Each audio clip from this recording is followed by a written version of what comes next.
Morning, everybody. This event was supposed to start at 10 o'clock, but we're in Washington, D.C. Clocks and calendars mean nothing to people anymore, apparently. Not in the world I grew up in, but You've got the hammer. I got the hammer, and we're ready to go. Thank you all for being here. Don't blame us. I'm not blaming you. I'm not blaming you. And I don't want to, and you know what? Let's start with that idea. We're not going to blame each other, and we're going to stick to the topic today, and we're not going to let Trump derangement interfere with what we're trying to do. First of all, you folks that gave up a day of your life to come here, thank you for doing that. When I read your resumes, and I hope my colleagues did the same thing, we're talking about real people in real jobs, in real life, that understand how it works. Not an imaginary situation where, okay, this is the way it should work, and everything else. And I'm always fascinated by people who tell me how things should work, and I ask them, that's interesting, so in your job or your company, you've been doing that, right? And they look at you with a puzzled look. I said, that's what I thought. That's what I thought. So to have you all here today is incredible. I have some prepared remarks, but first of all, and I mean this sincerely, each one of you, when I read your resume, thank you. Thank you. You are truly what America is made of. It is hardworking American people. So thank you for being here. We have an interesting staff here, and I always think that, you know, we take credit for success and blame staff when there's a failure. Staff on both sides of the aisle, thank you for what you do in putting this together. Members, thank you for being here. We know each other, and we know the people we represent. So, witnesses, thank you for coming here. We appreciate it, and we look forward to your testimony. On July 4th, 2025, President Trump, Congress, and Republican members of Ways and Means Committee not only prevented a massive tax increase, but delivered additional tax relief targeted directly to the hard-working Americans who keep this country running. Families across the country are seeing working family tax cuts where it matters most, in their paychecks and refunds. The Working Families Tax Cuts built on the success of the Tax Cuts and Jobs Act by rewarding work, supporting families, and allowing Americans to keep more of what they earn. The latest tax filing season data prove that these policies are reaching tens of millions of families and workers as it was intended to. This tax season, more than 60 million Americans, 42% of all filers, claimed at least one of the new working family tax relief provisions. More than 7 million Americans claimed no tax on tips, with an average deduction exceeding $7,000. Nearly 28 million Americans claimed no tax on overtime, with an average deduction of roughly $3,100. Let me make a comment on that. I own a business, and I used to, we were really overloaded with work in the shop, and I asked the guy who handles our fixed operations, which means the parts department and the mechanic department, I said, Thad, we're loaded in the back with used cars. We need to get them in and get them reconditioned, get them on the lot so we can sell them. I said, tell the guys we'll go double time if they come in Saturday, and I'll have guys in the parts room to take care of them. And he said, are you serious? I said, yeah. He said, no, are you serious about thinking they're going to come in? I said, why wouldn't they? He goes, because they get taxed on the overtime. It's like they go home with nothing. They put the time in, but they don't get paid for it. That's real life and real time and things that happen to real people. More than 34 million seniors claimed the enhanced deduction tied to Social Security income, averaging approximately $7,500. More than 1 million Americans claimed the deduction for auto loan interest, averaging over $1,800. That is real tax relief tied directly to how Americans earn a living. It means workers keep more of the tips they earn. It means employees keep more of their overtime pay. It means seniors get tax relief after spending decades paying into the system. It means helping families manage the cost of purchasing an American vehicle. And those benefits translate into real savings. No tax on tips delivers an average tax cut of roughly $1,300. No tax on overtime delivers an average tax cut of approximately $1,400. Married seniors can now receive a $12,000 deduction related to their Social Security benefits. The Working Families Tax Cuts also strengthen supports for parents and children. More than 34 million families have claimed the enhanced and permanent child tax credit. The credit was permanently expanded to $2,200 and indexed for inflation, ensuring it never loses value over time. The law also permanently doubled the standard deduction, increasing it to $31,500 for married households. That means 90% of tax filers benefited from a simpler filing process. The Working Families Tax Cuts reduced tax liability across every income quintile. In fact, a family of 4 with 2 children earning $73,000 annually now has 0 federal tax income liability. At the same time, the top 1% now pays nearly 40% of all federal income taxes. A typical family with 2 children is expected to see approximately $10,900 more in annual take-home pay. Annual real wages are projected to rise by roughly $7,200 per worker. From tipped workers and overtime earners to parents, retirees, young families just getting started, this law is reaching Americans across every stage of life. These are people who are not asking for special treatment. They are asking to keep more of what they earn. The Working Families Tax Cut reflects that expectation. It aligned the tax code with how Americans actually work and earn a living. It prevented a tax increase, it delivered additional relief, and it gave American families the opportunity to keep more of what they own. And at this time, I'm going to recognize my colleague to the left of me, Mr. Thompson. We have a very good personal relationship. Politically, we don't agree on everything, but personally, we agree on the people that we represent them the right way. Mr. Thompson. Thank you, Mr. Chairman. Mr. Chairman, I appreciate you having this hearing today, and thank you to all the witnesses for coming in. But we can't ignore what's become one of the most disturbing abuses of taxpayer dollars and public trust that we've seen in recent memory. Many of our witnesses are here today to talk about their paychecks and their tax dollars. But on Monday, we learned that the President of the United States, President Trump, intends to take our tax dollars, your tax dollars, and hand them to his political allies, including those who rioted in our Capitol on January 6th. $1.8 billion of the American people's tax dollars. That's right. While working families are struggling to pay their bills, powerful people connected with this administration appear poised to profit from taxpayer-backed settlements. That's outrageous, and it's appalling. Americans are dealing with a real cost of living crisis. Families are paying more for groceries, more for rent, more for health care, more for child care, and more for basic necessities.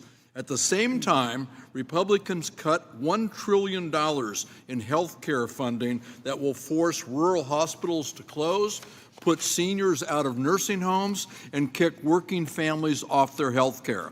They say we have to make those cuts because the country supposedly cannot afford health care for ordinary Americans. And at the same time, Republicans are telling American people we can't afford Medicaid, food assistance, and health care for working families. Somehow, they've found $1.8 billion for a political payout fund for Trump allies.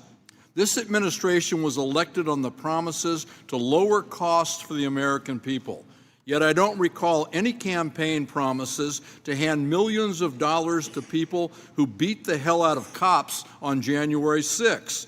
But that's what they're getting, a huge slush fund for Trump and his DOJ to hand out money to insurrectionists, rioters, and white supremacists, including those who sought to overthrow our democracy.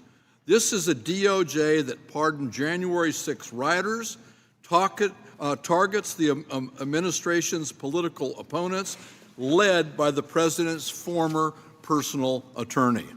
And the silence from my friends on the other side of the dais is shocking. No, it's no outrage, no oversight, no concern about a breathtaking conflict of interest involving our taxpayer dollars. Instead, I can tell you what we're going to hear from them. Anything that will distract you from the elephant in the room, and that is the president is stealing your tax money. But the American people are watching. This should not be partisan. Taxpayer dollars should never be used to reward political allies or personally benefit those in power. The American people are tired of watching politicians talk about fiscal responsibility and then sit by idly while taxpayer dollars are raided. That's why Democrats on this committee are demanding transparency and accountability. Mr. Chairman, I ask unanimous consent to enter into the record the amicus brief submitted by Democrats on this committee and on the Judiciary Committee seeking to halt this settlement so that the Congress and the American people can see the illegality of this outrage. I also ask unanimous consent to enter into the record the text of the Slush Fund Act, legislation introduced by Ways and Means Democrats that would impose a 100% tax on any payments distributed from this fund and require Treasury to publicly disclose who receives the money. The American people deserve to know who is benefiting from this, and the American people should get every cent it's paid back to them. And I would ask my Republican colleagues, should our tax dollars go towards January 6 rioters and insurrectionists? If not, then why not mark up the slush fund bill in legislation tomorrow? Or at the very least, who on this committee would join us in co-sponsoring this bill? Why not stand before the American people and defend these payments publicly? Taxpayer dollars should never become a political slush fund for the politically connected. Can I get unanimous consent to include those things in the Yes. record? Thank you, Mr. Without Chairman. objection. I yield back. Okay, well, thank you. We're off to a really good start. This is not unexpected. So, but we're in a unique situation because really what we wanted to talk today is about the working families tax cuts and how it affected real people in real time with real issues. So I was so impressed with your resumes. Mr. Saunders, you and your wife have 2 adopted children. In the family, my wife is 1 of 9, I'm 1 of 5. We have probably a half dozen adopted children. I have absolutely no idea which ones are adopted because they're all part of the same family. So thank you so much for being here. Mr. Tito, your story, coming from Iran, your family in 2008. Okay, well, no, what do you mean? Okay, so I'll just recognize each one of them? Yeah. Okay, so I'm trying to leap ahead, and I don't want to do that. Mr. Saunders, why don't you do your opening statement, then we'll go through each of you, okay? I'm just so impressed with your resumes and the fact that you took time out of your lives to come here. This is critical. Thank you. Mr. Saunders, please. Chairman, ranking member, members of the committee, thank you for the opportunity to share my family's story. My name is Clark Saunders, and I'm a high school business teacher in Texas. And my wife, Brianna, serves as a church children's director. Today, I'm honored to speak as a husband, father, and adopted parent. Brianna and I were married in 2013, and like many couples, we dreamed about a future family. Adoption was something we talked about early in our marriage, but we first tried to grow our family biologically. What followed was a long and painful road. For about 6 years, we went through fertility treatments, surgeries, multiple IUIs, medical procedures, and heartbreaking loss. During that season, we prayed often about what God had planned for our family. Over time, the Lord began leading our hearts toward adoption. After years of heartbreak, we felt like God was opening the door, giving us peace to walk through it. In February of 24, we welcomed our first son, Lucas, home through adoption. After years of waiting and wondering if we would ever become parents, we were finally holding our son. All of the waiting, praying, and tears were worth it. We later adopted our second son, Levi, through New Life. Today, Lucas is 2 years old and Levi is 10 months old. They're joyful, deeply loved boys and the greatest blessings of our lives. Adoption is not just part of our story, it is how our family was built. But adoption is expensive.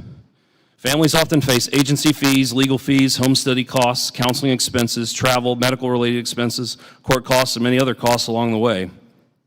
For our first adoption through Gladney, we spent shy of $60,000. For our second adoption through New Life, we spent close to $30,000. In total, our family faced nearly $90,000 in adoption-related costs. These fees are not just paperwork costs. They support a careful and ethical process, including counseling for expectant mothers, caseworkers, home studies, background checks, legal work, birth parent services, post-placement supervision, and court filings. Adoption involves many people working to protect the child, support the birth mother, and prepare the adoptive family. For a teacher and a church children's director, nearly $90,000 is not a small number. We're not wealthy. We had to save, sacrifice, fundraise, delay our financial goals, and trust that the Lord would provide. That is why the adoption tax credit matters so much. For our first adoption, we finalized Lucas's in 2024. In our 24 tax return, we listed $18,982 in qualified adoption expenses and claimed the maximum 2024 adoption tax credit of $16,810. That credit helped reduce our tax liability after a year of significant adoption expenses. We also benefited from the child tax credit for Lucas. Our return shows that we received the full $2,000 child tax benefit through the child tax credit and additional child tax credit. We also claimed the child independent care credit, which helped offset part of our child care expenses. These credits matter because adoption is not the end of the financial responsibility. It is the beginning of raising a child. Once Lucas came home, we had all the normal expenses of caring for a baby: childcare, diapers, formula, doctor visits, clothes, and everything else that comes with becoming parents. For our second son, Levi, we finalized his adoption in January, so we were not able to claim the adoption tax credit on our 2025 return, but we hope to use the credit in the 26 tax return. Knowing that relief is available gives our family financial confidence as we recover from 2 adoptions in a short period of time. There's also an important public policy point here. When Congress supports adoption, it's not simply helping adopted parents. It is helping children move into permanent, stable, loving families. When children do not have permanency, long-term costs can fall on state and federal systems through foster care, public assistance, Medicaid, housing support, or other safety net programs. By helping families adopt, the adoption tax credit is a modest investment compared to the potential long-term cost of a child growing up without permanent family support. Our sons are not a burden. They're blessings. Because they're adopted into our family, they now have 2 parents fully responsible for loving them, providing for them, educating them, feeding them, clothing them, and walking them through the rest of their lives. That is what adoption does. It does not just change a child's legal status, it changes the child's future. The adoption tax credit does not make adoption inexpensive, but it provides meaningful relief after families have made one of the largest financial commitments of their lives. It tells families like ours that the country recognizes the value of adoption and understand that costs should not keep a child from joining a permanent, loving family. The child tax credit also matters because adoption is only the beginning. Child care, groceries, clothing, medical care, they add up quickly. These credits help provide stability as we plan for our children's future. For us, these credits are not abstract policies. They're connected to real decisions around the kitchen table. They affect how we budget, provide for our boys, and move forward after the financial sacrifice of adoption. When Congress strengthens the adoption tax credit and child tax credit, it helps make adoption possible. It helps children join permanent families. It helps parents recover from major financial sacrifice and helps families like mine provide a stable, loving home. We're grateful for our boys, we're grateful for adoption, and we're grateful that this policy is in place to support families. Thank you for allowing me to share my story. Thank you, Mr. Saunders. Now, Mr. Sifo, you're recognized, but I think it's really important. Your family came here in 2008 from Iran, is that correct? Iraq, sir. Iraq. And you're a server now at Buck and Ryder Restaurant in Phoenix, Arizona? That's right, sir. And you're going to become an attorney? Fingers crossed, sir. Okay, well, listen, we're glad you're here today. Please, you have 5 minutes. Thank you, Chairman Kelly. Thank you, Ranking Member Thompson, and members of the committee. My journey in the restaurant industry began during my junior year of high school. Prom was approaching, and I needed to figure out how I was going to pay for dinner. I felt kind of weird having my parents pay for my date. So I got a job as a busser at a restaurant down the road, and I immediately fell in love. I've been in the industry for almost a decade now. You see, that job ended up paying for a lot more than just my prom date. It's paid for my education, it's paid for my rent, it's paid for my life. Everything that I have built today, I have built through tips. I put myself through college studying political science, and I'm now preparing to apply to law school. You can imagine how incredible this moment is for me. See, I'm here today because of the people who made my journey possible. Servers, bartenders, and bussers, my friends. Everyone deserves a voice in rooms of influence like this one. And I may not work as a tip server forever, but I could not be where I am today without that opportunity. And that's why I'm here. I'm here today to advocate for those who make this a lifelong career. The hospitality industry is uniquely empowering. It offers unparalleled flexibility that allows single parents to control their schedules, pick up their kids from school, still make it to soccer practice on mornings, and still provide a strong living for their families. It's an entrepreneurial environment where your hustle directly dictates your success. You see, to understand the impact of no tax on tips, it's vital to understand the nature of tipped income. It's highly variable. During a slow week, I might earn $400 in tips the whole week. On a busy night, I might earn that same $400 in a single shift. You see, that variability is the reality every tipped professional embraces. We like to say we don't get salaries, we get Saturdays. Yet we succeed based on our drive, our expertise, and our delivery. We learn to manage the great weeks so that they carry us through the slower ones. This past tax season, because of no tax on tips deduction, I received approximately $4,000 back. That money for me went directly towards a budget for law school applications and campus visits. It became real savings that I would not have had otherwise. That refund kept the door to my future open, and I wouldn't have these opportunities without it. You see, I'm fortunate to work at a busy establishment where the tips are strong, but there are thousands of professionals working in areas where the margins are tighter. And for them, this relief is even more helpful. You see, my colleagues and I carry responsibilities that don't show up on a shift schedule. Change, that's the norm. But this time, it was different. When these refunds began reaching our mailboxes and our bank accounts, even the atmosphere on the server floor shifted. It was honestly pretty cool. There were times in the middle of a dinner rush, food needed to be ran, sorry to the managers watching this, where we started talking about Roth IRAs, where we said, should we take a Vanguard and go VOO, or what should we do to optimize our income? We were discussing the mechanics of Roth IRAs and exploring how to optimally invest. These conversations happened because my colleagues and I had the capital to look ahead. That is transformative. See, I've talked to my coworkers about how they use their refunds before coming here today. A mother who's the sole provider for her family right now because her husband recently lost his job, she told me that she didn't know how she would have stayed afloat without it. A bartender who was recovering from an autoimmune condition used hers to stay current on her medical bills and her car payment. A father used his to open a college fund for his 6-year-old. You see, these aren't fairy tales. These are my coworkers, and they're your constituents.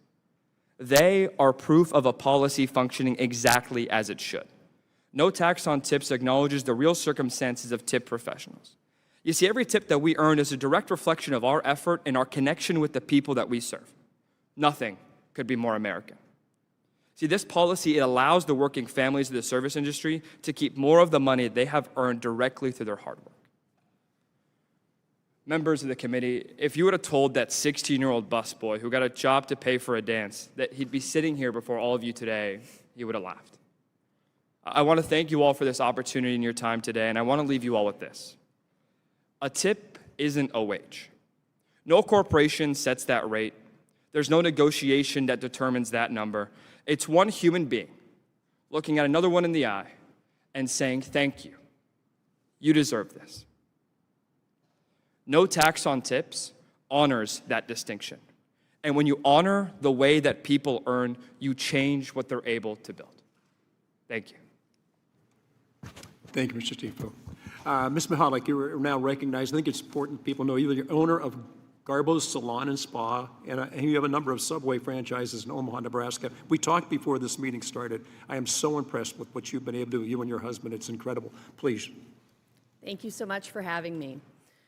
My name is Darcy Mihalik, and together with my husband, I own and operate 4 Garbo's Salon and Spa locations, 21 Subway franchises, 1 Taco John's location, and 2 Base Camp coffee and wine bars in Nebraska.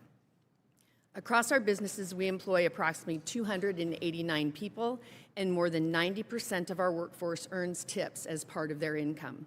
I am proud to testify today on behalf of the National Retail Federation, which represents an industry that supports 1 in 4 American jobs. We are a family-owned business, and our salon business is majority woman-owned. Like many small business owners, we are deeply invested, not only in our companies, but in the people who make them successful every single day. I want to say thank you to this committee for the inclusion of the no tax on tips provision and the decision to preserve a competitive corporate tax rate in the One Big Beautiful Bill. For our employees, tips are not extra income. Tips are part of how they pay rent, buy groceries, support children, care for aging parents, and build a future. In our salons and restaurants, every tip represents a customer choosing to say thank you for excellent service. These are not automatic service charges added to a bill. They are earned one interaction at a time through hard work, professionalism, and personal connection. The no tax on tips provision has made a real difference for many of our employees. One employee shared with me that the additional refund she received allowed her to finally pay off more than $4,000 in high-interest medical debt that she had struggled with for over a year. Another employee told me this was the first year in a long time that she did not have to worry about how she would pay an unexpected tax bill while still caring for her children. One of our longtime employees, going through a difficult divorce, explained to me that the tax relief prevented what he described as a financial bloodbath after being forced to liquidate assets during a divorce settlement process. These are not abstract policy discussions for our workforce. These policies are affecting real people in meaningful ways. We saw a noticeable improvement in morale as employees began receiving larger tax refunds this year. Employees felt seen, they felt valued, and they felt like Washington understood the realities of working Americans who rely on tips to support their families. Importantly, preserving a competitive business tax environment also matters. Small businesses need certainty. We need confidence that we can continue reinvesting in our operations, updating facilities, retaining workers, and serving our communities without facing unexpected tax increases that make growth more difficult. I also want members of Congress to understand the character and the work ethic of tipped workers. A hairstylist spends long hours on their feet while balancing technical precision, customer service, and creativity. I often tell our salon team they have to be part artist, part chemist, and part counselor, while bringing their very best attitude, whether it's at 9 in the morning or late in the evening. Our restaurant employees are no different. Many of our Subway employees know customers by name and remember their regular orders even before they reach the counter. They go out of their way to brighten someone's day. The connection is why customers choose to tip. These workers earn those tips through effort, personality, consistency, and care. I believe the no tax on tips provision recognizes the dignity of that work. It is good policy because it rewards work, supports families, and strengthens local businesses and communities. I will close with something personal. Recently, I read a devotional that said, "Let the daunting size of your task and the sheer weight of your responsibility keep you daily at the feet of God." My husband and I think about that often. We have nearly 300 employees depending on us to navigate an increasingly difficult environment for small businesses. We take that responsibility seriously. That is why I agreed to testify today. When we see a policy directly helping hardworking Americans, not in theory, but in real life, it's important to say so. The Working Families Tax Cut Act, especially the no tax on tips provision, is making a positive difference for our employees, our businesses, and our communities. Thank you for the opportunity to testify today. Thank you, Ms. Mahalik. That's very impressive. Mr. Alexander, who lives in Texas but makes steel. In my hometown, the main employer is Cleveland-Cliffs. They make steel. We make steel that goes inside the transformers, and it's essential. So, Mr. Alexander, thank you for being here today, and please, your testimony. Good morning. Thank you for the opportunity to appear today. My name is Jason Alexander. I'm a millwright at Optimus Steel, a small family-run steel mill in Beaumont, Texas. I feel blessed with the opportunities the steel industry has provided me and my wife. Steel has built this country. The work we do every day continues to strengthen everything from our national defense to the next generation of manufacturing. Over the past year, actions taken by Congress and the administration have made a meaningful difference, strengthening both our industry and people who depend on it, helping workers like me build a family and pursue the American dream. As a millwright, I inspect, repair, install, align, maintain the equipment that keeps our mill running. That means welding, brazing, cutting, precision assembly, whatever it takes to keep production moving safely and efficiently. It's demanding work, and the hours can be long, but it's work I'm proud of. Steel is essential, and downtime isn't an option when the country depends on a steady supply of American-made materials. That's why policies like the Working Families Tax Cuts have mattered so much. When my wife and I filed our taxes this year, we saw the impact firsthand. The year before the Working Families Tax Cuts, I actually had to write a check when I filed my taxes. This year, instead of owing money, we received an incredible refund of more than $10,000. This money I earned through hard work, often through long overtime hours, and for the first time, it felt like the system recognized our effort instead of punishing us for it. It's not a handout. That's our money back in our pockets. My wife and I are planning to start a family, so this refund feels like a meaningful head start, a nest egg that will help us take the next step with more confidence. It's something that would have been harder for us to do before. We don't talk much about policy where I work, but we do talk about this. I've heard the same from my coworkers. Many of us say it feels like we got a raise with the no tax on overtime. And Washington policies can sometimes feel distant, but this one impacts all of us who work at the mill. At the same time, we need to make sure American companies can keep investing here at home. I'm thankful for the provisions that have helped companies like mine grow and stay competitive. Full expensing of capital equipment, for example, has helped Optimus Steel expand and modernize. As a result, we've been able to install equipment that drives measurable gains in both quality and output, strengthening our ability to serve customers more efficiently. I would also like to take the opportunity to talk about another policy that has been crucial to support steelworkers across the country. I can't emphasize enough how important the 232 steel tariffs are for us. Steel is foundational to any nation's economy and security, which is why countries like China continue to target our industry. American steelworkers produce the world's cleanest steels, made to the highest quality standards in the most efficient way possible. The 232 tariffs have revitalized our industry and protected jobs in communities like Beaumont and across the country. Communities that have grown up around steel mills, and they depend on them. I'm thankful to the Lord for putting me in a place to tell my story and the many blessings. And thank you again for the work that you do and for the opportunity to speak today. The policies you're shaping have real impacts on people like me. My wife and I are grateful for the ways the working families tax cuts have helped us build a better life.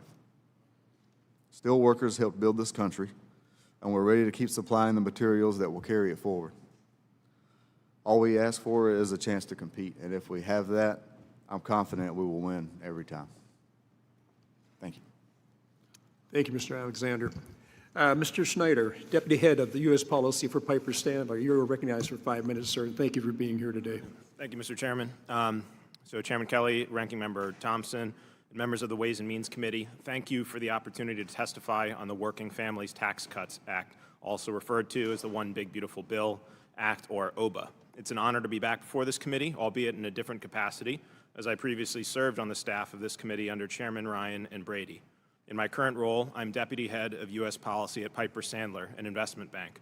My job is to conduct macroeconomic research to help our clients, institutional investors, to navigate how U.S. policy affects markets.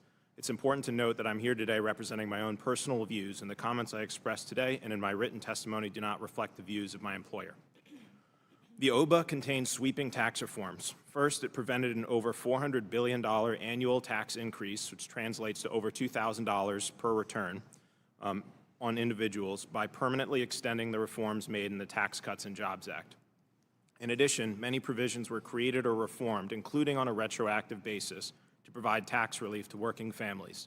These provisions are the subject of my testimony today.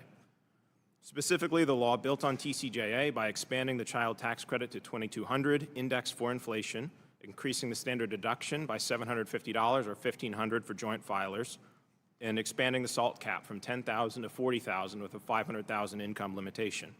Several other new provisions were enacted retroactively as well, including deductions for up to $25,000 of overtime income, $25,000 for tipped income, a $6,000 deduction for senior citizens, an auto interest deduction of up to $10,000, a $1,000 deposit for tax advantage savings accounts for newborns, and much more.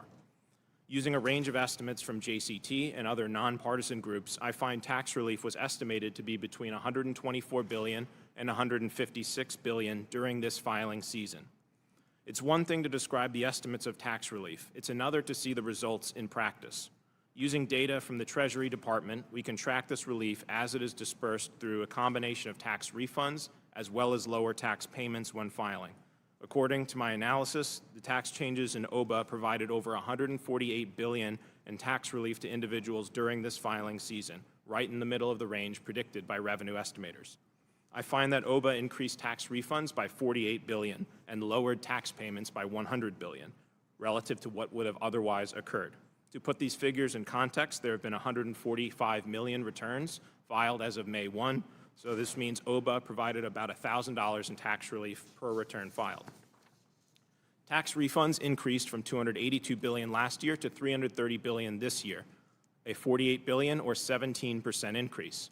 At the same time, the average tax refund increased from about $3,000 to about $3,300, an increase of 11%. The difference between these two numbers tells you something very interesting.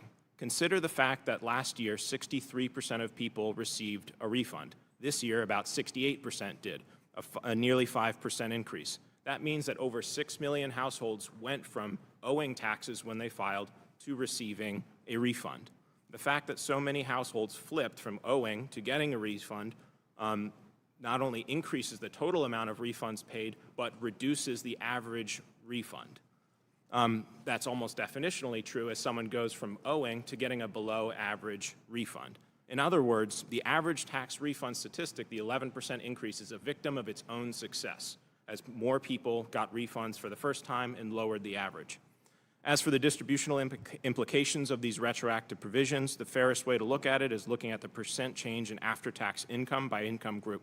What we find is that there is modest relief for the bottom two income quintiles, robust relief for middle income groups, and virtually no benefits of the retroactive provisions at the very top. According to an analysis of by the Tax Policy Center, the law would boost after-tax incomes by about 35 basis points in the bottom two quintiles, about 90 basis points on average between the 40th percentile and the 95th percentile, and virtually nothing in the top 1%. This pattern is understandable. First, very low-income households typically do not pay income taxes, so they do not benefit from deductions. At the high end, people do not tend to benefit from these provisions because they each have income limitations ranging from $75,000 to $500,000. Thank you, and I look forward to your questions. Thank you, Mr. Snyder. Dr. Edwards, you are now recognized. Thank you, Chairman Kelly and Ranking Member Thompson. The purpose of the U.S. tax system is to raise revenue to fund government. National debt has surpassed 100% of GDP, and the deficit is $1.7 trillion, clear indications that the tax system is categorically failing at its job. The solution is simple: you need to raise taxes. That simple solution is complicated by the concern that raising taxes hurts the economy, a concern born from the belief that lowering taxes helps the economy. In my testimony today, I offer my lens as an economist to explain why that belief in the economic power of tax cuts is misplaced and incomplete. I say misplaced because the ability of tax cuts to influence the economy is limited. Tax cuts are a margin off a margin of income. To be effective as a national economic policy, households must respond the exact right way: to spend when we want them to spend, to save when we want them to save, when the right way is determined by broader conditions in the macroeconomy and not the needs of their own household. In this, the One Big Beautiful Bill Act was exemplar. I testified in front of this committee 2 years ago, and a primary topic of the day was the year 2018. A year in which the economy grew, unemployment fell, wages grew, and members were proud to attribute the strength of the economy in 2018 to the tax cut the year before. Here we are in 2026, a year after a tax cut 3 times the size, and we have an economy that no one is taking credit for. Unemployment is up, wage growth is down, and 55% of Americans said in a Gallup poll that their financial situation is actively getting worse. Before and after are not the same thing as cause and effect. Tax cuts didn't cause a windfall in 2018 and similarly didn't create one in 2026 because tax cuts are simply no match for broader headwinds and tailwinds in the economy. Now, that's not to say that the One Big Beautiful Act did not have an effect, but having an effect and being effective policy are not the same thing. Instead, the only thing tax cuts are guaranteed to do is lower revenue, which is why I say tax policy as economic policy is incomplete without consideration of its cost. Debt financing, a permanent reduction in revenue, has growth consequences. The Penn-Wharton budget model estimates that the One Big Beautiful Bill Act requires so much borrowing it will make the economy smaller. $4.5 trillion in tax cuts to boost the economy 1% in the first few years, decrease it within 10, and make it 4 to 5% smaller in the long run because of borrowing. Now, I don't put weight or too much weight on these exact estimates, but rather what they illustrate, that the growth that you have purchased through the One Big Beautiful Bill Act in the short term is lost and then some in the long term because of borrowing. Raising taxes will occur some pain, but I promise you the alternative is not pain-free. I draw two conclusions from this. The first is the choice is not between raising taxes or lowering taxes, but between raising taxes and giving over our fiscal autonomy to debt servicing. As Moody's wrote last year when it downgraded U.S. credit, the third such downgrade in a decade, federal interest payments are likely to absorb 30% of revenue by 2034. Our largest public program will be debt servicing. The second is giving up tax cuts doesn't sacrifice much for the economy or economic policy. Outside of recession response, the One Big Beautiful Bill Act was the 9th major tax action this century, whose collective 10-year budget costs are over $12 trillion. If there were a problem in our economy that tax cuts could solve, they would have solved it by now. If tax cuts were the key to job growth, if tax cuts were the key to wage growth, if tax cuts were the key to income growth, if tax cuts were the key to affordability, if tax cuts were the key to the linchpin of Americans' economic security, we would have that evidence in hand because we have been collecting it for 25 years, and we don't. Again, it is not that tax cuts can have no positive effect, but they have failed to grow the economy enough to justify their enormous cost.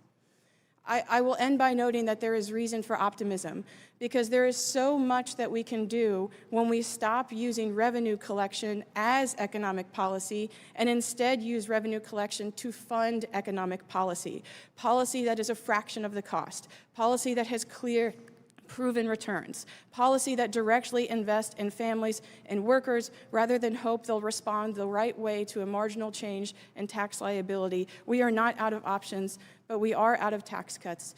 Thank you for your attention. I yield the remainder of my time. Thank you, Dr. Edwards.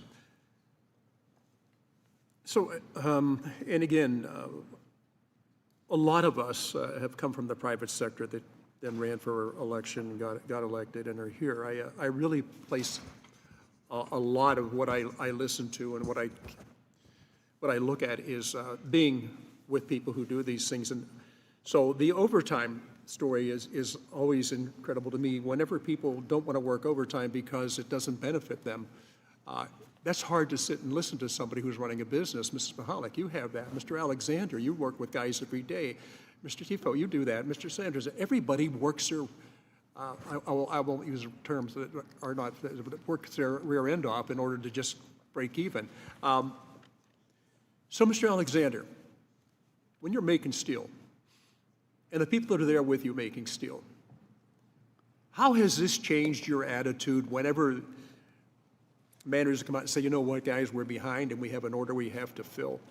We're going to do some overtime, but it's going to benefit you. Now, in the past, before this bill, it really didn't benefit you that much to work overtime. Tell me now, the people that you work with every day, when they hear they have a chance to work overtime and make some extra money, how do they feel about that? Is that, I don't really get to take it home, so why should I do this? You work overtime, and it benefits you and your fellow workers. So just share a little bit of what happens on the floor of that steel company, real people making real steel in real time in a real country. Yes, sir. Thank you, Mr. Kelly. Yeah, so my shift partner, his nickname is Road Rage. He's a big car guy. And so we always say, hey, you get some overtime, man. That's car money. That's parts, man. So he's constantly got extra parts sitting around the house, man. So it's appreciated, very much so.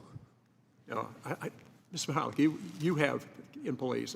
Mr. Stifel, you talk about how you work. Mr. Saunders, because you go through the adoption process. Tell just a little bit of the people that actually are out there and who this bill was designed to help. This is the Working Families Tax Act. So just tell me, when it comes down to working families, what do these policies mean to them in real time with real wages that help them pay really big bills? For our employees, we noticed a huge uptick in just employee morale in the first quarter. Typically, our business is slower first quarter, January, February, and March, just in both of our industries. Oddly enough, we're pretty weather-driven. And when we were able to see those refunds coming back at that time, it really changed employee morale. Sometimes it's hard to keep people motivated to come when business is slow. And it made it easier to do that, honestly. It made it easier to look them in the eye when the books aren't as full as they need to be, or maybe when you have to send someone home a little bit early in order to make labor. It made it easier for everyone, and it changed the way they thought about work.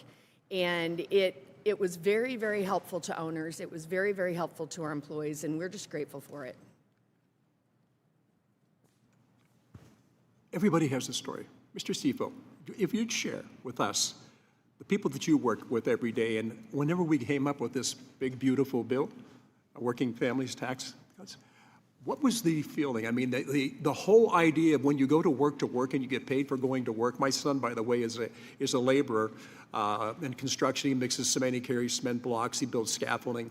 And he tells me that everybody he works with looks for overtime. They look for overtime, and they look at it, and I don't think everybody realized how the tax positions changed, and they get to keep more. But I know when you guys talk about how you figure it out, if you could share that story with us, because I got to tell you what, it's so personal, and it's what this bill was about. For servers specifically, Chairman, thank you for the question.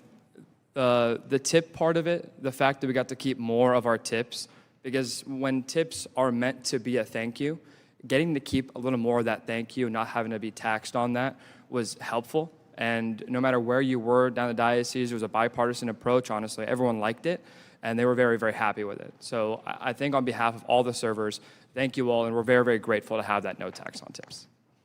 Well, thank you. And Mr. Saunders, I sit beside a gentleman who also has a family like your family. The ability for people to actually adopt children.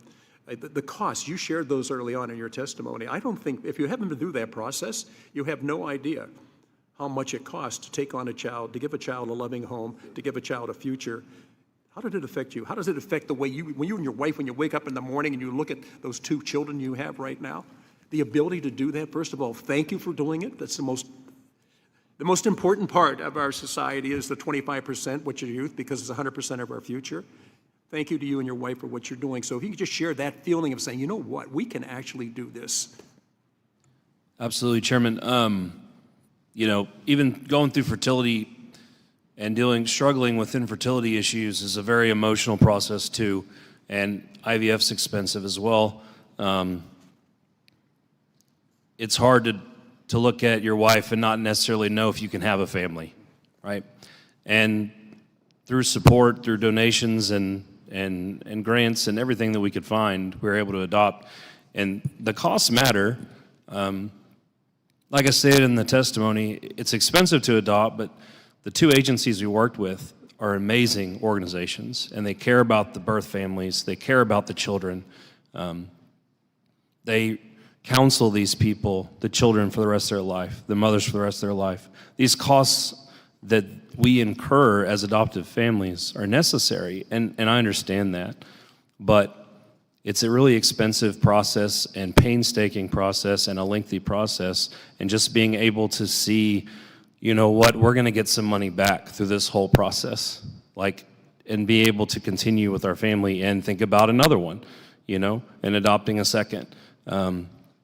When I look into Lucas and Levi's eyes, I see pure joy. And we're just so blessed as a family to be able to call those our sons.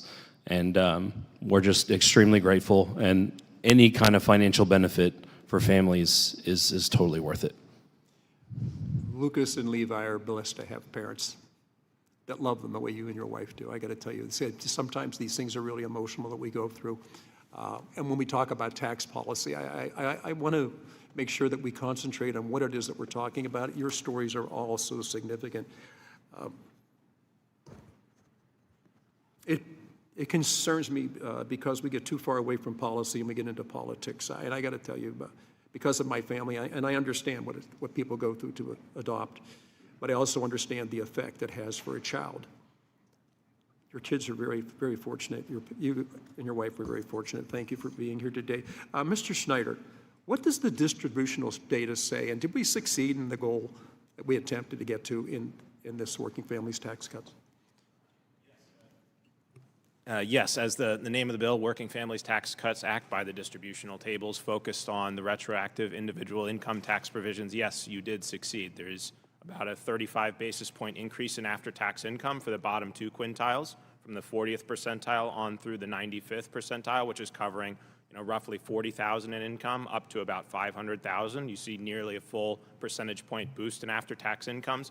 And above that, there's virtually no relief, given that all of the income limitations in place are at 500,000 or less.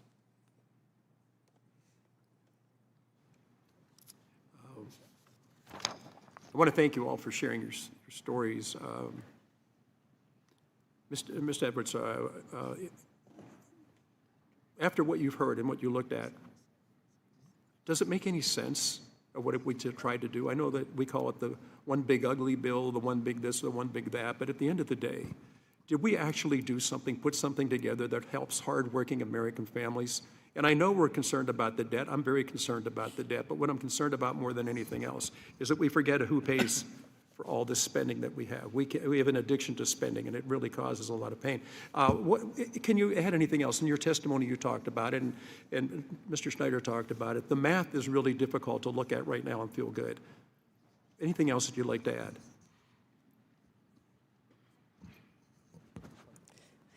I don't bring up the cost of the bill to any way slight my fellow witnesses here today. You said in your opening remarks, Mr. Kelly, that this is about $1,300 to $1,400 going back to every server or every person who takes overtime. I think as you said, there was roughly 10 to 20 million workers that were affected by that. That's around $28 billion. This bill costs $450 billion a year. My fellow witnesses represent less than 6% of the bill's intentions. And I applaud your effort to further remunerate workers in a society and an economy that can be very tough to get by. But I wonder if overtime is so expensive, you didn't amend the Fair Labor Standards Act so that every worker would get more from overtime no matter what they paid in taxes. My concern is that the tax code has become so cripplingly complex that it costs so much money to prepare your taxes that whatever you are remunerating through deductions is being eaten up by preparation services, which are running at least 2 times faster than inflation over the past 25 years. Thank you. Now recognize Mr. Thompson.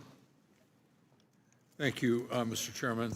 I think we can say with certainty that a lot of people were helped, as we've heard from the witness today. But you can help people, you can help families like the folks who were represented today without providing a huge windfall for corporations and for billionaires. A windfall because of this bill that added $4.5 trillion to our national debt and took $1 trillion away from health care for the American people. Dr. Edwards, my Republican colleagues are talking about how this bill was written to help working families. We knew that that claim was a bit misleading when the bill was first drafted, and the Joint Committee on Taxation's own distribution charts point that out. And, Mr. Chairman, I'd like unanimous consent to add the distribution charts to the record because they show a different story than what we've heard from one of the witnesses today.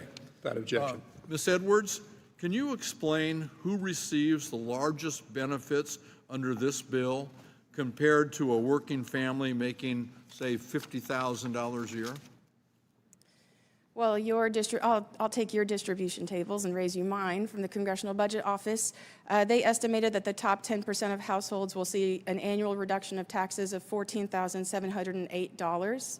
At the median for the 5th decile family, they will see $992. Now, I don't mean to sound like a snob, like $900 isn't a lot of money, because it can be a lot of money. But of course, that works out to around $82 a month. If you're paid bi-weekly, that works out to $38 a paycheck. That's not paying for health care, that's not paying for child care, that's not paying for elder care, that's not paying for rent, and it's surely not paying for gas. Well, Dr. Edwards, you don't have to sound like a snob. The fact of the matter is, this is a tax committee.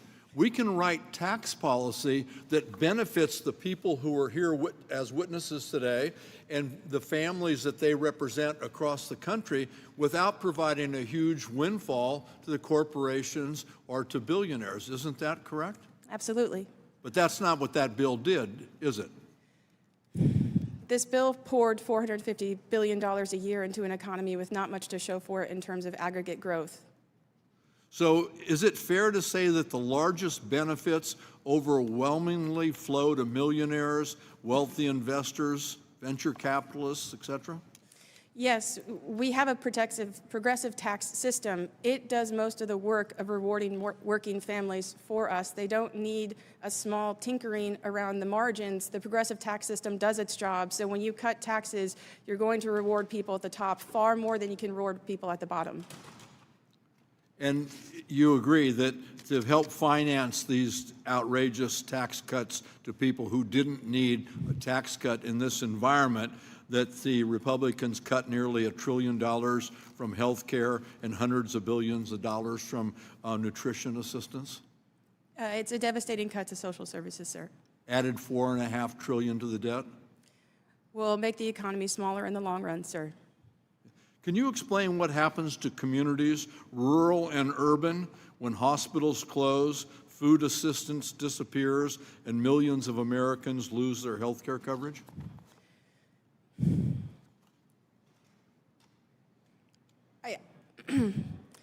I struggle to put into words the type of devastation to not have a primary care doctor in your county, to not have a grocery store in your county, to not have the ability to seek health or seek health care or to purchase food without driving a considerable distance the way that gas prices are today. We are putting a tax on Americans that way, but there are many parts of the country that private businesses simply do not find profitable.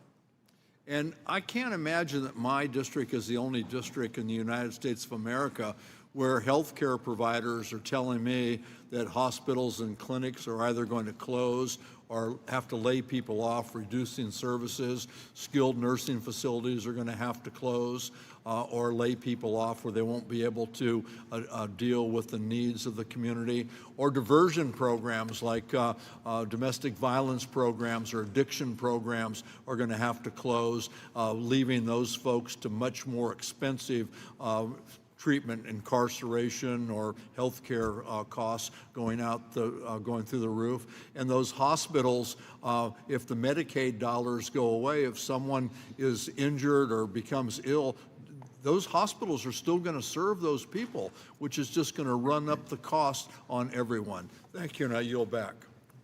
Thank you. Now recognize the chairman of the Ways and Means Committee, Mr. Smith, for any questions you may have. Thank you, Chairman Kelly. I want to thank the witnesses for being here today.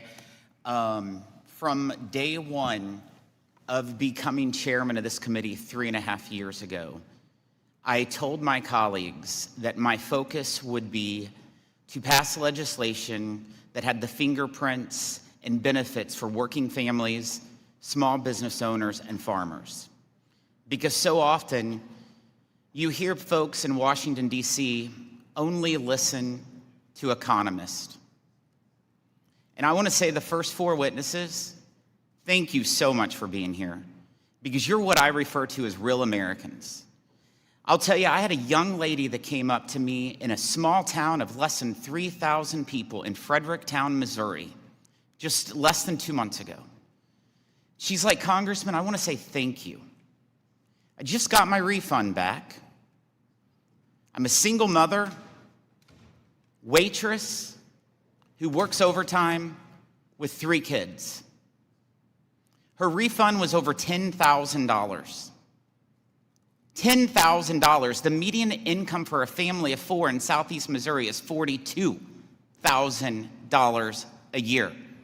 She told me, Congressman, because of that refund, I will be able to pay for my rent for a whole year. We heard testimony saying $900 wouldn't pay rent. This young lady told me $10,000 would pay her whole rent for a year plus groceries.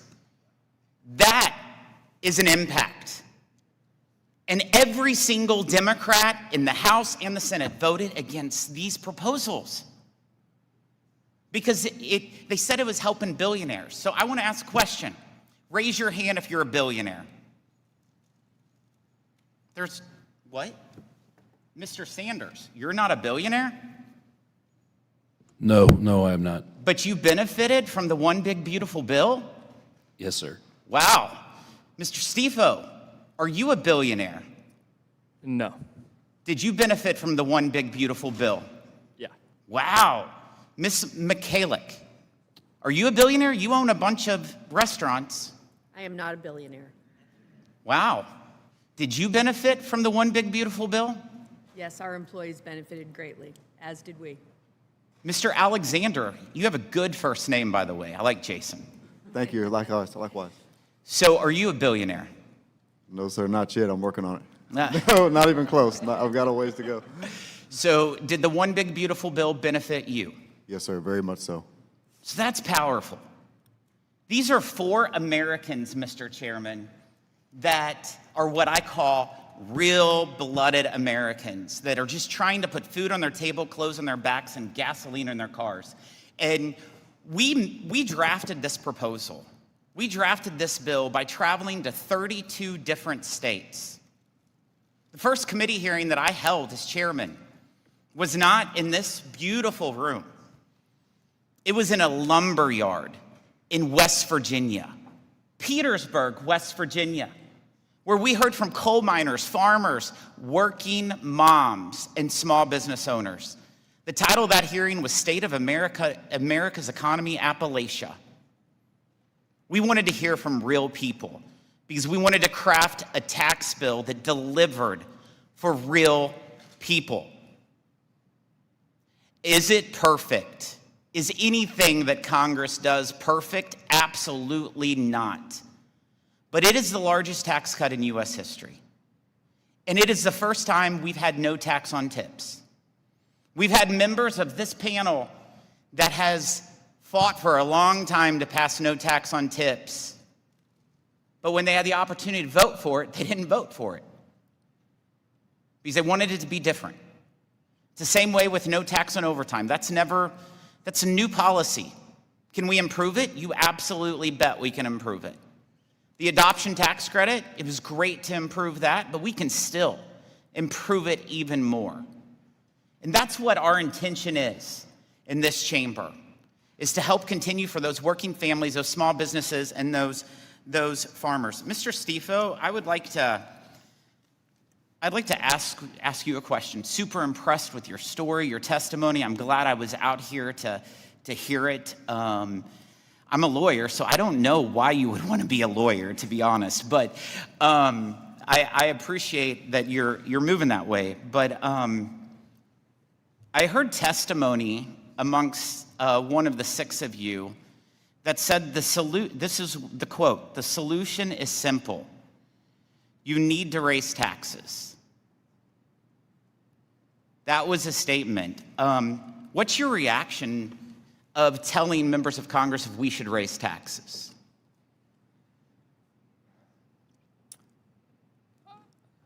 I think as an American, the term raise tax is always going to cause some form of conflict between people. And I think that's a conversation and something way more complex than I can give you the answer to right now. I wish I could come here and tell you, this makes me feel this way, this makes me feel this way. I just don't know yet. But what I do know... Honest answer, I appreciate that. What I do know, council member, is that the no tax on tips part of that bill, that has helped us a lot. That has changed a lot of lives. That has given security cushions for a lot of people. And that is something that I think has bipartisan approach, and is something that I think we can work on and hopefully have for the rest of our time as a country. Thank you. Appreciate it. Mr. Chairman, I just think it's also important for the record before I yield back. We heard a statement that wages have not increased. In fact, that's not a truthful statement. Wages in the first year under President Trump has increased more than all 4 years combined under President Biden. Do they need to increase more? You betcha they do. But to say that they haven't increased is simply Not true. I yield back. Thank you, Mr. Chairman. Now recognize Ms. Delbaney. Thank you, Mr. Chairman. Thanks to all of you for joining us today. Today's hearing is supposed to be about whether the Republicans' big, ugly bill actually delivered for American families. And the evidence makes one thing unmistakably clear. The bill was never designed to help working families. It was meant to help the wealthy and the well-connected. Middle-class American families saw hardly any tax benefits from the law, and any benefit that they did see was quickly erased by Trump's illegal tariffs, by higher health care costs, and now the president's war in Iran jacking up gas prices. At the end of the day, the average working family is paying more for health care, for housing, for child care, and gas because of Republican policies, and it's that simple. And you can talk to people all across the country. Meanwhile, people making over $1 million will get a tax cut of nearly $100,000.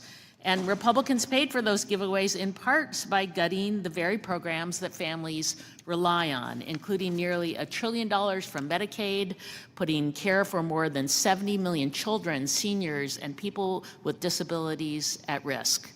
Yet the bill is estimated to add more than $4 trillion to the national debt. Democrats, by contrast, have advanced proven policies that actually help families afford the basics. For example, the expanded child tax credit that we put in place in 2021 gave families monthly payments of up to $300 and cut child poverty nearly in half all across the country. Republicans have repeatedly rejected our amendments to make this bill better for families. And this hearing really is about trying to sell a bill that is failing working families across the country. Dr. Edwards, knowing that tax returns are not the only way to help Americans, could you discuss some of the alternative policies that more directly help working families and deliver a better economic return, things like the expanded child tax credit or universal paid family and medical leave program, or other examples that you may not have included in your testimony? Thank you, Congresswoman. I'm going to quickly correct the record. I am a real American. My profession does not disqualify from being any less American than any other person. It doesn't require any adjective afterwards. It doesn't matter what my profession. I don't have to sit here and list that I have kids or that I have a business or that I have a job or that I have workers. I am just an American. And I don't necessarily appreciate having to tell you a hard truth about how indebted our country is and how much it will cost. You have created the largest program in U.S. history is our debt service. For someone to tell me I'm not an American just because I have to tell you the unfortunate reality that this can't go on for forever. Thank you for letting me correct the record. Investments in children and family tend to have a much larger return than tax cuts because they're directed to people who will immediately use the money and for whom the market cannot provide the good. So for example, child care is something that costs considerable money out of pocket for families that use the service, something around $2,000 a year. It's higher than college tuition and mortgages in most states. Were you to instead publicly offer this good, you could receive a return simply on the earnings of parents of 10 to 1. That doesn't count any type of beneficial effect on the kids or family budgets or redistribution to the economy from having more money to spend that's not directed toward child care.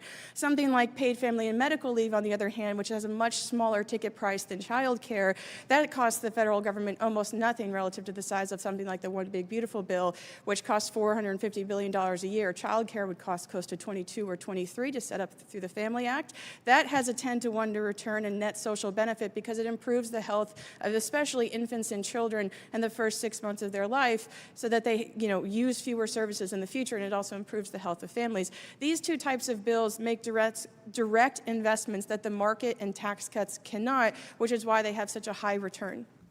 And return is critically important, and sometimes when you invest a little, you get a great return. And I think, unfortunately, something that wasn't thought through in this bill, the reality is that it continues to, biggest benefits go to the wealthy and the powerful at the expense of American families struggling to get through the day.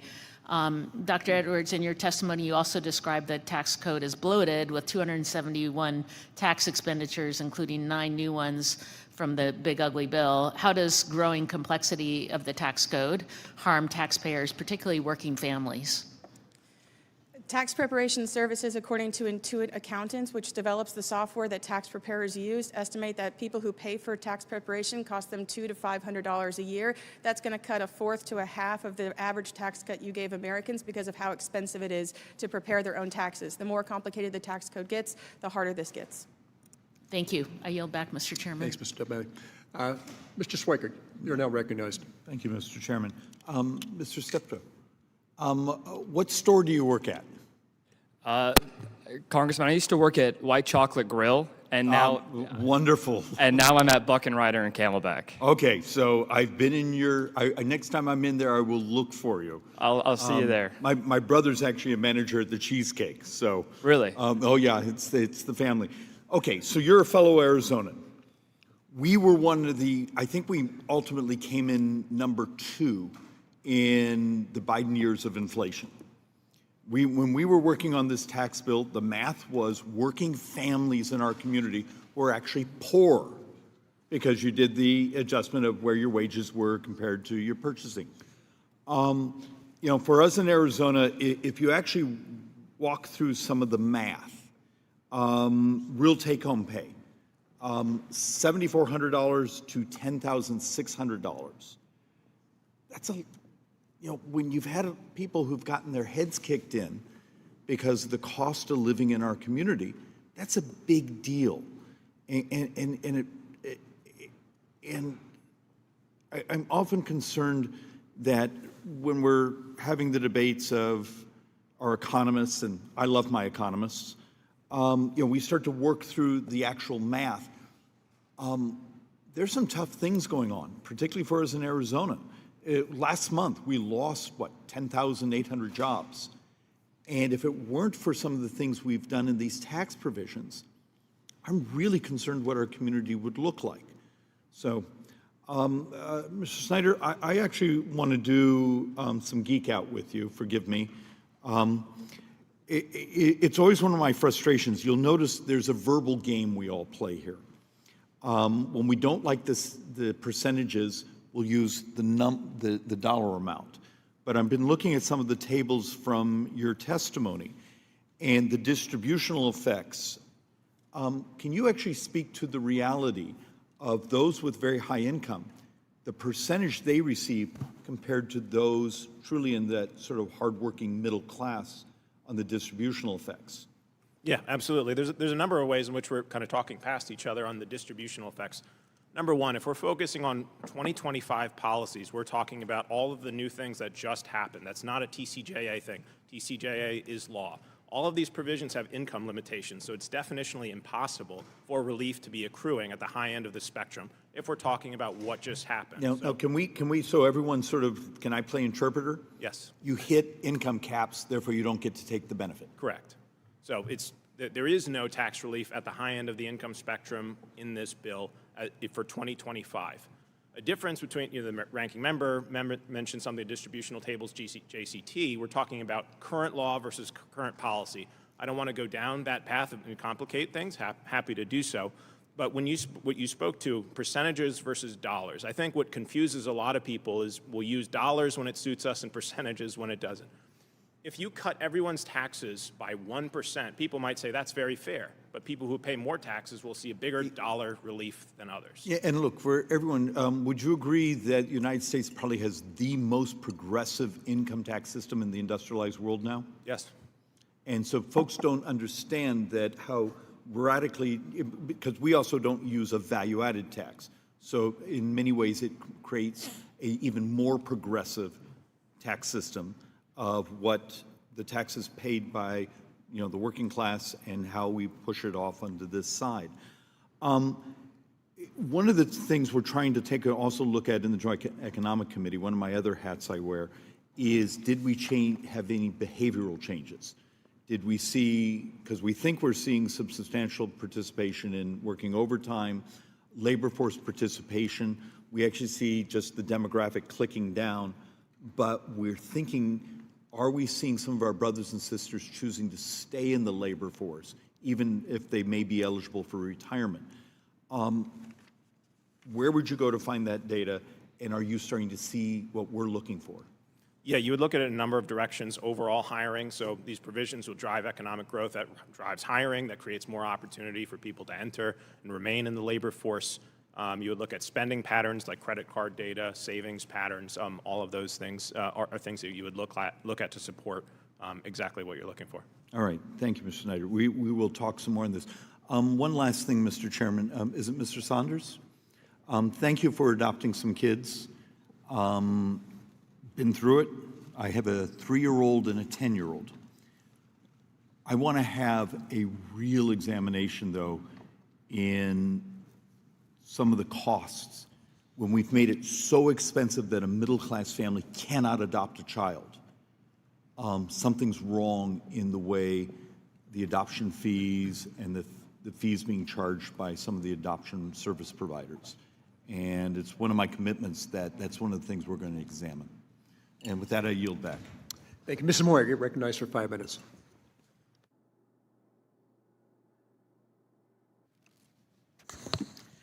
Let me join committee members in thanking all of you for appearing here today before us. I just want to thank you, Mr. Saunders and your wife, for adopting these beautiful children. And Mr. Stifo, I would tip you.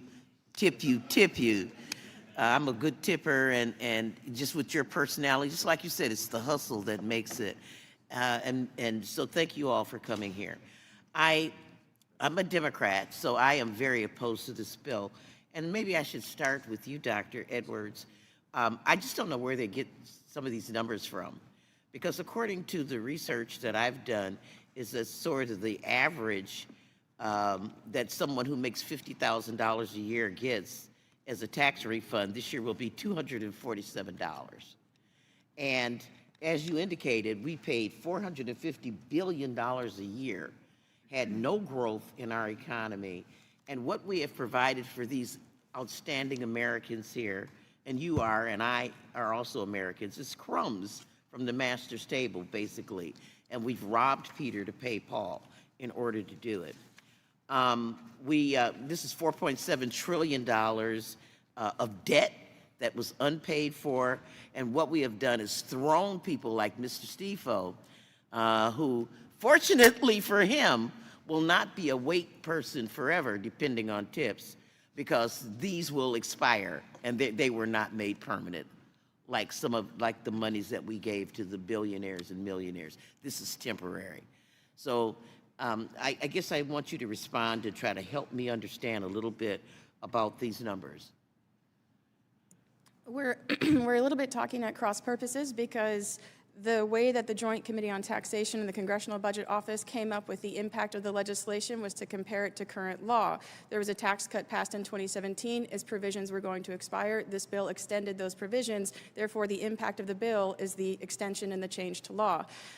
What my esteemed colleague is talking about is comparing instead the change to policy, assuming that they hadn't expired at all. So it's not both being right and wrong at the same time, thinking of whether or not you think this law doubled down on one or it wrote a new law. So the JCT and CBO have always looked at current law as opposed to current policy, which is where they come up with their distributional effects. So, for example, the distributional effect is a 0.3% increase in resources for the bottom 10% of households and a 2.9% increase in resources for the top 10% of households. I realize Mr. Schweikert left. I thought he would have liked that I used percentages instead of dollars, that I can do both. But that, the original legislation in 2017, as I said before, we have a progressive tax system. If you cut taxes, the people at the top will get the biggest check. They don't necessarily have to get the biggest reduction, but they did over these two pieces of legislation. Well, thank you so much for that. Here's what I would like to know. The Yale Budget Clinic, it depends on who you believe, they said the tariffs cost people about $2,500 a year. We cut I'm wondering from Ms. McCalick, of all your employees, how many people lost health care because they couldn't afford the ACA? A lot of tipped workers, for example, rely on Medicaid because they don't make that much money. I mean, if someone worked 40 hours a week at minimum wage, they would only make $15,080 a year, and they wouldn't qualify for the full child tax credit. SNAP, $900 billion cut. A lot of people who work, who qualify for tax on tips also relied on the ACA, the Obamacare, and relied on Medicaid. And so I guess the question that I have for you, Dr. Edwards, is the squeeze worth the juice? If you wanted to help working families, you could have amended the Fair Labor Standards Act so there's no complicated tax process for getting more overtime. You could have just raised overtime. If you wanted tipped workers to take home more money, you could raise the federal tipped minimum wage above, the $2 and I think 13 cents that it is now. We don't have to move every reward to working families through the tax code. We could just make our labor market better. It would be more efficient and more remunerative for them. And I will once again bring up that the fellow witnesses at the table, the credits and deductions that they are talking about represent less than 6% of the spending from the legislation. Ms. Mihalik, can you tell me how many of your employees rely on the ACA, Obamacare, or Medicaid? Or do you pay health care to your employees? We do offer health care through our companies, yes. Oh, good. Great. I can't tell you off the top of my head, ma'am, how many of them are participating in the ACA, but I do not feel like a large number of our employees are in a situation where they've said that they are out of health care coverage, to me, at least. That's to you. Okay, Mr. Schneider, it's nice to see you. Say hello to Paul for me. We were very good friends. Mr. Chairman, I will yield back. Thanks, Ms. Moore. Now, consistent with committee practice, we're now going to go 2-to-1 on the questioning. Mr. Arrington. Thank you, Mr. Chairman, witnesses. Mr. Schneider, good to see you. As well, thank you. With respect to the tax code being progressive, do we have a progressive tax code, and relative to the developed world and developed economies, is ours one of the most, if not the most progressive, or one of the least, if not the least progressive? Where are we on that? It is very high, and it is one of the most progressive in the industrialized world. One of the most progressive in the industrialized world. Before the Tax Cuts and Jobs Act, which was the base and foundation for some of the improvements made in the working families tax cut, prior to the Republicans, President Trump, 2017 tax cuts, where were we in terms of taxing businesses? Just take the corporate tax rate, for example. Were we at the higher end of the spectrum of how we taxed American competitiveness, investment in jobs through the corporate tax rate, or we were on the lower end? Where did we rank in terms of how the people's government and these United States taxed our job creators? In that example, where were we? We had the highest rate at 35%. When we lowered it to 21%, when you add in state and local taxes, about 4%, we had the average rate in the OECD afterwards. Okay, so we had the highest tax rate, corporate tax rate, in the free and developed world, and the not so free world. My understanding is it was higher than communist China. That's it. That's crazy. I think people need to just reflect on that a little bit. The great free enterprise system that has unleashed prosperity and a middle class and a quality of life, and keep going, like no other nation, no other people have ever experienced, now finds itself having the highest tax rate among developed nations and even communist China. And when we reduced it, that reduction was, when you take the effective rate with all levels of government, we were at the average. We weren't the lowest, we weren't in the bottom quarter, we were average OECD in terms of how we taxed our job creators. Is that correct? Yep, absolutely. Okay.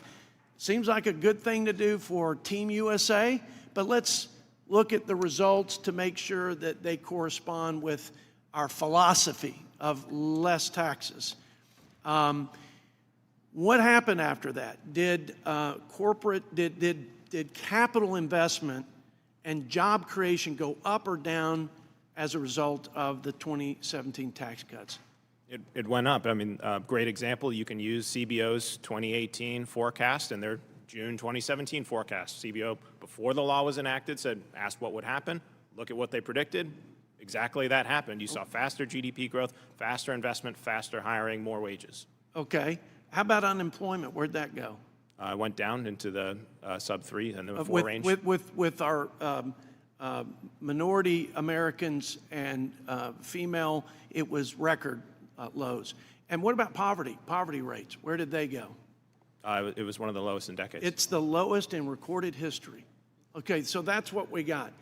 And by the way, just to dispel this notion that these were tax cuts for the rich, let's say it again. I wish we could say it all together in unison, or sing it in a round. That'd be fun too. But maybe I'm just looking for a way for it to absorb, because it's just a fact. I mean, we can debate philosophy, but I don't think we should be able to debate the facts.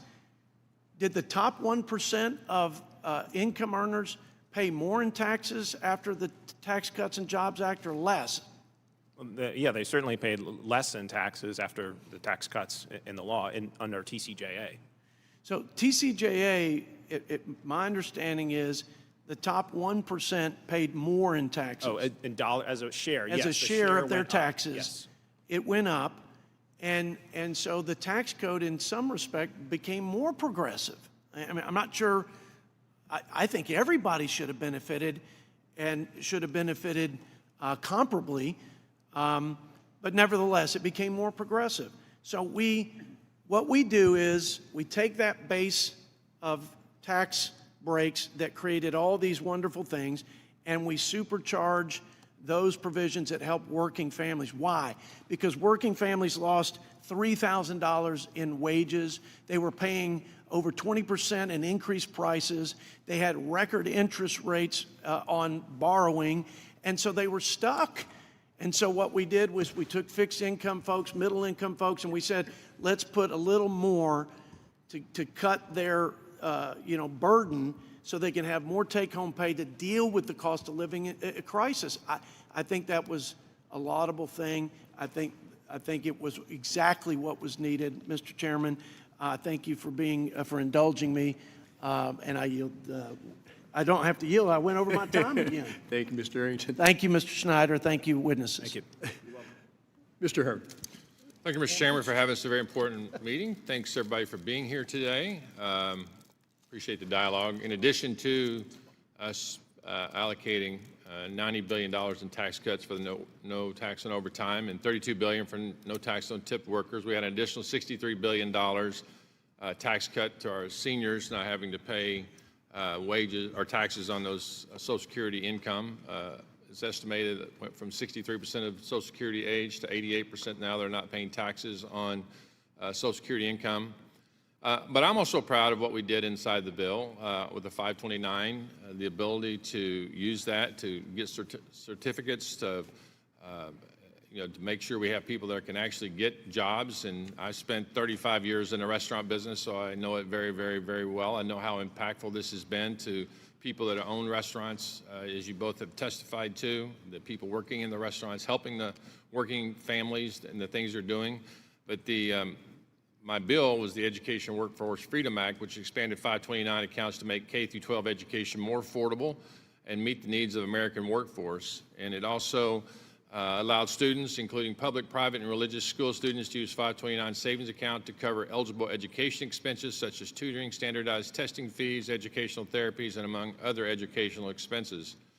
And as we work through this tax code issue, and Dr. Edwards, I really appreciate everything you're saying, but I wrote down, because I kept waiting to the very, very end. I listened to every word. I don't always do this with every minority witness, but I listened because, as Mr. Swacker said, I really love economists as well. I love to hear what you have to say.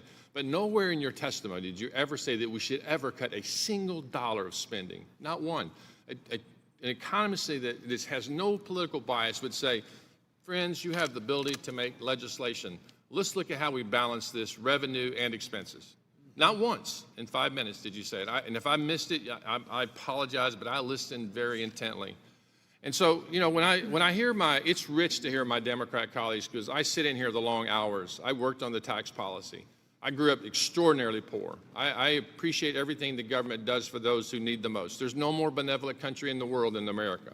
None, zero. That's why people kind of get here at any means. But it's rich for my friends across the aisle to say that, we're spending on big business. I remind everybody, about 2 years ago, we passed out of this committee 40-3 to get immediate R&D expensing, to get immediate expensing on capital purchases, and interest deductibility, 40 to 3. Now, I don't know if anybody's in this room. I don't see anybody over there who voted against it. I know who they were. 40 to 3. But not for the Senate not passing it. It would have passed. It would have passed. Democrats supporting the idea that giving businesses the opportunity to immediate expense would create jobs and put Americans to work. So it's really rich that they say that they don't care about that. Mr. Alexander, I'm sure you're aware of this, but you know, we need more people like yourself that go out and create businesses and work with their hands and skilled workforce. There's some 300,000 new welders needed in the next few years. So can you talk to me or talk to this committee or talk to America about why it's so important to have this ability to use the 529 programs to go out and get these certifications so that you can go and come out of these with no student debt and to be able to do that? Yes, sir. Thank you. I know in my circumstance, I would have definitely appreciated that 529 early on. I would have used that, and I'm sure other people coming out of high school see that as another opportunity rather than maybe going to college. They can enter into a trade and have that benefit. I appreciate that. Dr. Edwards, listen, this is not picking on you because I just think that we need to talk to more American people. Because I think the American people are frustrated with sending trillions of dollars to the United States government every year and seeing deficits and debts rise. Listen, there is no stronger budget hawk on this dais than me. As the chair of the Republican Study Committee, Budget Committee for 2 years, and as the chair, I signed 4 balanced budgets in a row. You're exactly right. It's not getting easier under Democrats or Republicans. But the American people want accountability. They want accountability. And if you look at what's going on, it's crazy. We invested in this bill, I'm looking here at the Tax Foundation, $700 billion inside of this thing that Democrats and yourself are demonizing to child tax credits, Nobody's mentioned how important that is, so people can have a little bit more money that was built upon the TCJA child tax credit to give working families the ability to have child care for their sons and daughters as they go to work. $700 billion in this. We talk about the $4.5 trillion. I say this in chambers because there are Democrats and Republicans. I'm traveling the state today. Not today, but in my current process of what I'm trying to do. I've not had one Democrat come to me and say, I wish you'd raise my taxes. And please, if they're in this room, I'll meet you out back. Just tell me who you are. We'll write a bill for you. But not one single Democrat said, raise my taxes. And you can say, well, you wouldn't expect that. We got to be the adults in the room. But the American people are tired of this experiment of us never doing anything to balance the budgets. They really are. And when I look at this, of the $4.5 trillion over this time period, the Tax Foundation says just to keep your rates, everybody in this room, everybody in America's rates the same, is $3.2 trillion of that $4.5 trillion. So what we're saying is the American people are dumb, that they're better off to send that $3.2 trillion to us because we're better stewards of that money. That is never proven to be true. So with that, I really appreciate the opportunity, Mr. Chairman. This is something that's really frustrating to me, that we don't acknowledge that we're doing everything possible to keep as much money in the pockets of the American people as possible so they can spend it the way they see fit, not the way Congress does. I yield back. Thank you, Mr. Hearn. I think we all got wrapped around the axle on some of this stuff. Mr. Schneider. Thank you, and I want to thank the witnesses. Mr. Schneider, you know, we sit here and we wait for a name to be called, and every time your name is called, I say, wait, I'm not ready. Thank you all for being here. Before I come to the witnesses, I want to touch on a couple of things. One, this idea that we haven't had a conversation about balancing the budget, and we have, and we need to, and I agree with my colleague, but I'll tell you, when the Democrats put forward the IRA a few years ago, we took efforts to lower the debt. And that bill that was mentioned that passed here 40 to 3, that made investments in American innovation and American businesses, also had a major investment with the child tax credit that the Republicans let expire as we want to see it go forward. And I'll come back to that in a second to talk about where there's agreement and where there's need to be fiscally responsible. But let me again just thank our witnesses. I appreciate all of you being here, and I'm grateful that you're able to come here and share your personal stories. It's really important for us to hear about them. From building a family to pursuing an education to building a career or a business employing hundreds of people, you all represent, every one of you, all 6, represent the American dream. Despite what we've heard from some on the other side, there is broad bipartisan agreement and support for helping working families, small business owners, and farmers succeed. We don't just want you to make ends meet. We should be talking about how do we help working families get ahead? How do we help more people realize the American dream? We want all Americans to feel secure in the present, hopeful in the future, and confident in their prospects of reaching their goals and realizing that dream. And too often we make it more difficult. Let me ask, the chairman had you raise your hands earlier. Let me do the same exercise here. Let me ask to the six, raise your hand if you know anyone who today worries about health care and their ability to pay for health care for their family. Okay, I see most people raising their hands. What about, and I don't mean to pick on you, Mr. CFO, but I know my son just finished law school. I know how expensive education is. My other son's about to start his MBA. What about people who are worried about paying for education for themselves or their children? Anyone know anyone worried about the increasing expense of those things? I think we're seeing most raise their hand. I'll be 65 this year. A lot of my friends are beginning to look at retirement. Do you know people who are worried about having a secure and dignified retirement in the future? Again, raising your hand. And how about the debt? Anybody know people who worry about, we're now sitting at 40 trillion. Mr. Steve, I wish you had a longer arm, right? We worry about that. And as I said, I'm 65. My kids are probably closer to your age. And I am terrified that we're leaving the next generation with the inability to tackle the opportunities they want and deserve because we're loading so much debt on you. So here we are 1 year after passage of H.R. 1 and a year and a half into the Trump administration, and the economy is anything but secure. Grocery prices are up, energy prices are up, healthcare premiums are up, education's through the roof. My Republican friends are here today taking a victory lap for literally kicking millions of people off of healthcare, taking SNAP benefits away from people just wanting to put food on the table for their children, and adding approximately $5 trillion to our debt. I can't overstate my frustration with the decision to hand over trillions of dollars in tax cuts to the most fortunate Americans while adding that $5 trillion of debt to the next generation. I'm sure those who receive the tax cuts at all levels of income are grateful for it. We don't blame them. Nobody likes paying their taxes. But I bet if they knew what it was going to cost their future, they'd have second thoughts.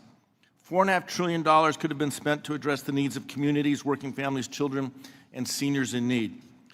We should be making sure that all Americans can afford their basic needs and pursue their dreams, take care of their family, put a roof over their heads, put food on the table, pay for education and health care, and secure their retirement. But it also means helping everybody know that that future is going to be there for them. It means addressing Social Security and Medicare for the future as generations of folks in this body did more than 30 years ago. I think it's a disgrace that this bill became law, and even more of a disgrace that people are trying to celebrate it.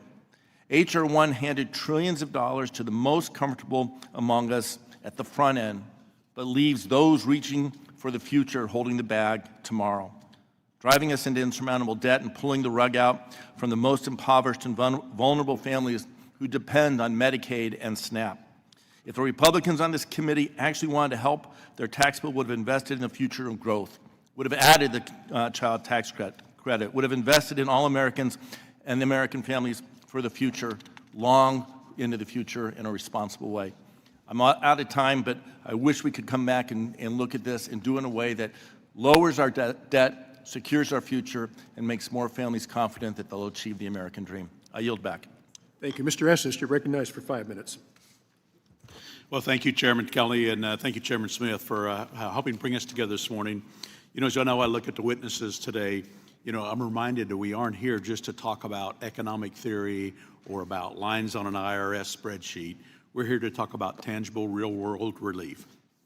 The title of today's hearing says it all: Your Paycheck, Returned. For the past few years, everyday Americans have watched their hard-earned paychecks get absolutely eaten up by inflation caused by runaway spending by my Democrat colleagues. But thanks to the leadership of this committee and the passage of the working family tax cuts, the one big beautiful bill, the tide has officially turned. This past tax season, American people just didn't file their taxes. They finally felt some of the historic relief that we promised them. Look at the data that's come in from this spring's filing season. The average tax refund broke records, coming in over $3,300 per filer. That's an 11% increase from last year. This isn't just a statistics, that's real money back in the pockets of people who build this country, helping them pay off credit cards, buy groceries, and repair their cars. How did we do it? By listening to the forgotten men and women of America. We delivered common sense policies that reward hard work and innovation, not government bureaucracy. One Kansan in my district, Deborah, shared with us that when she filed her taxes this year, she was surprised to receive a larger refund compared to last year, and that was thanks to the new $6,000 senior tax deduction. Additionally, millions of service industry workers, our waiters and waitresses, barbers, drivers, and so many others see the benefit of no tax on tips.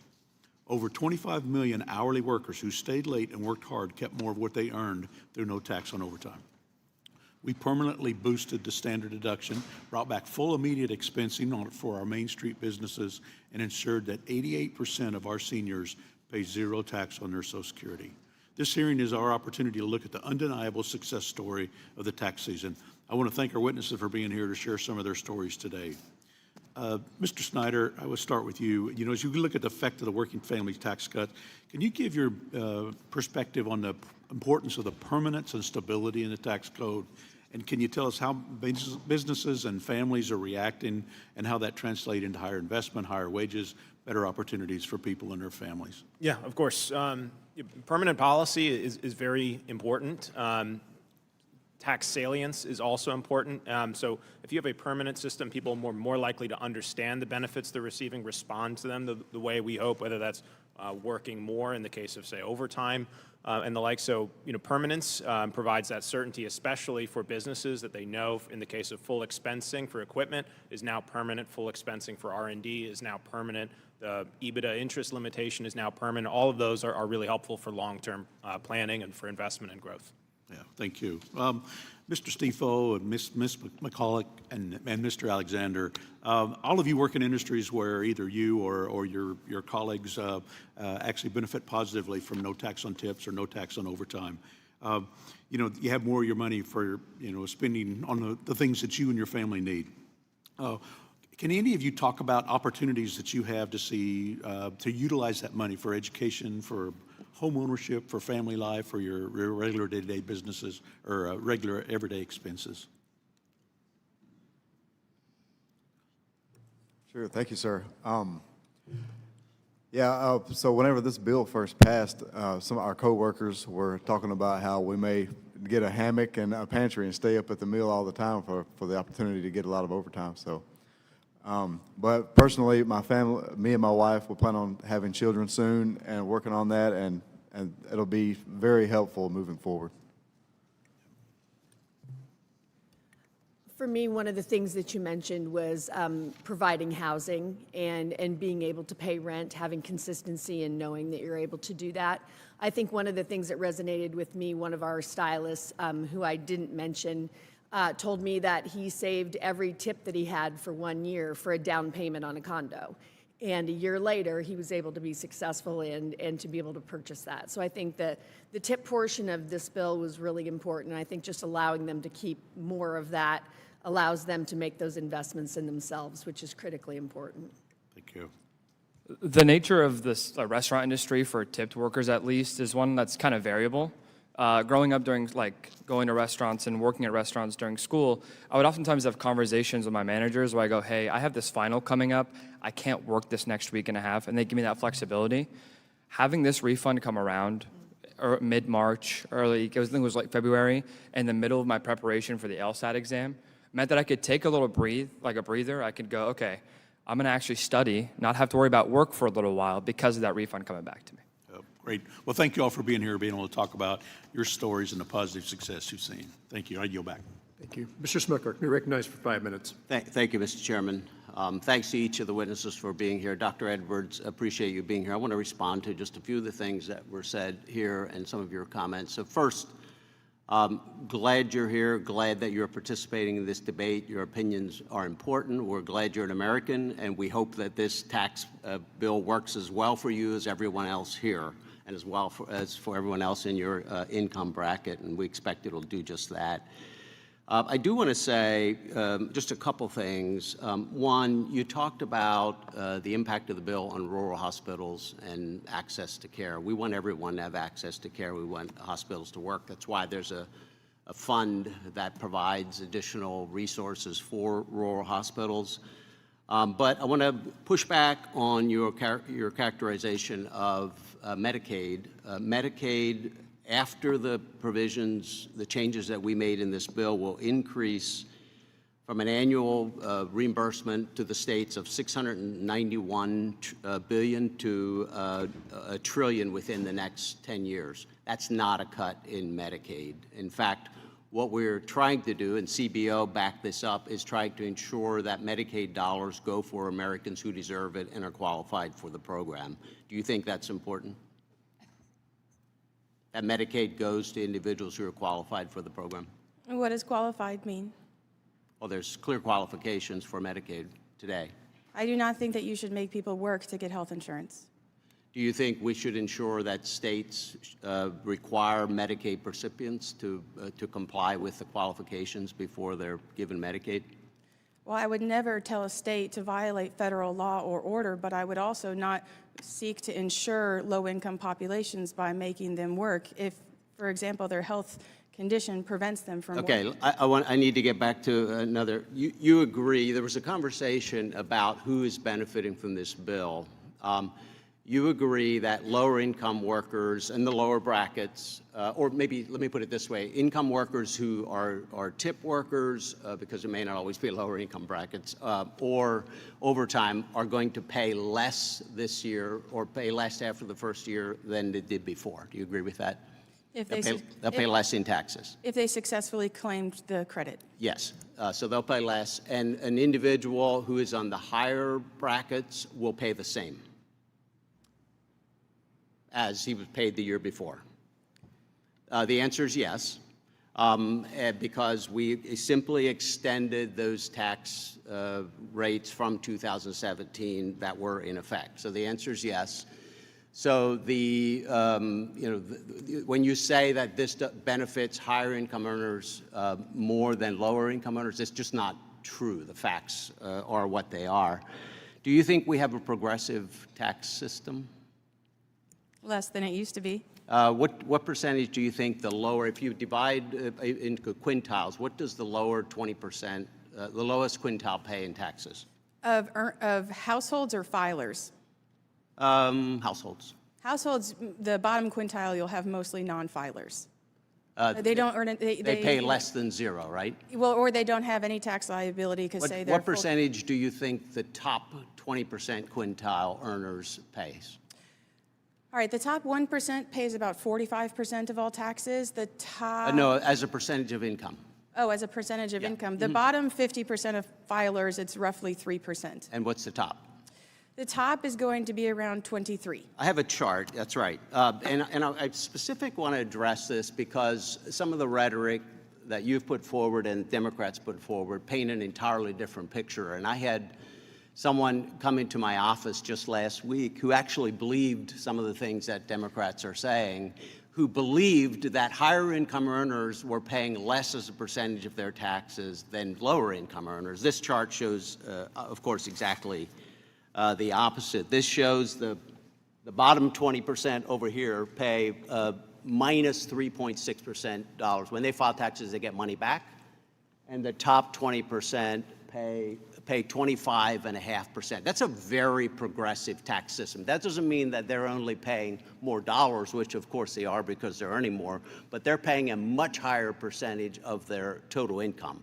Based on the rhetoric we hear, people don't think this is true. My constituent literally did not think that this is true, and I've had to produce something like that to prove it. The other point, your point you just made, the higher income earners pay most of the federal dollars. You're concerned about the debt? I appreciate that concern. $3.5 trillion of the dollars coming to the Treasury was paid by the top 20% last year. And do you want to know something? After 2017, as a percentage of total revenue coming in, that went up.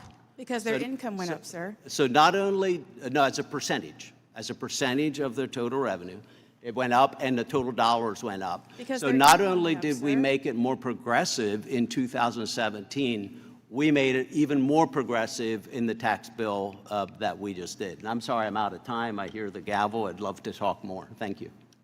I'd like to hear more, but we're on a time basis here. Mr. Gomez, you're recognized for 5 minutes. Thank you, Mr. Chairman. My Republican colleagues, just say it with me. If you're rebranding, you're losing.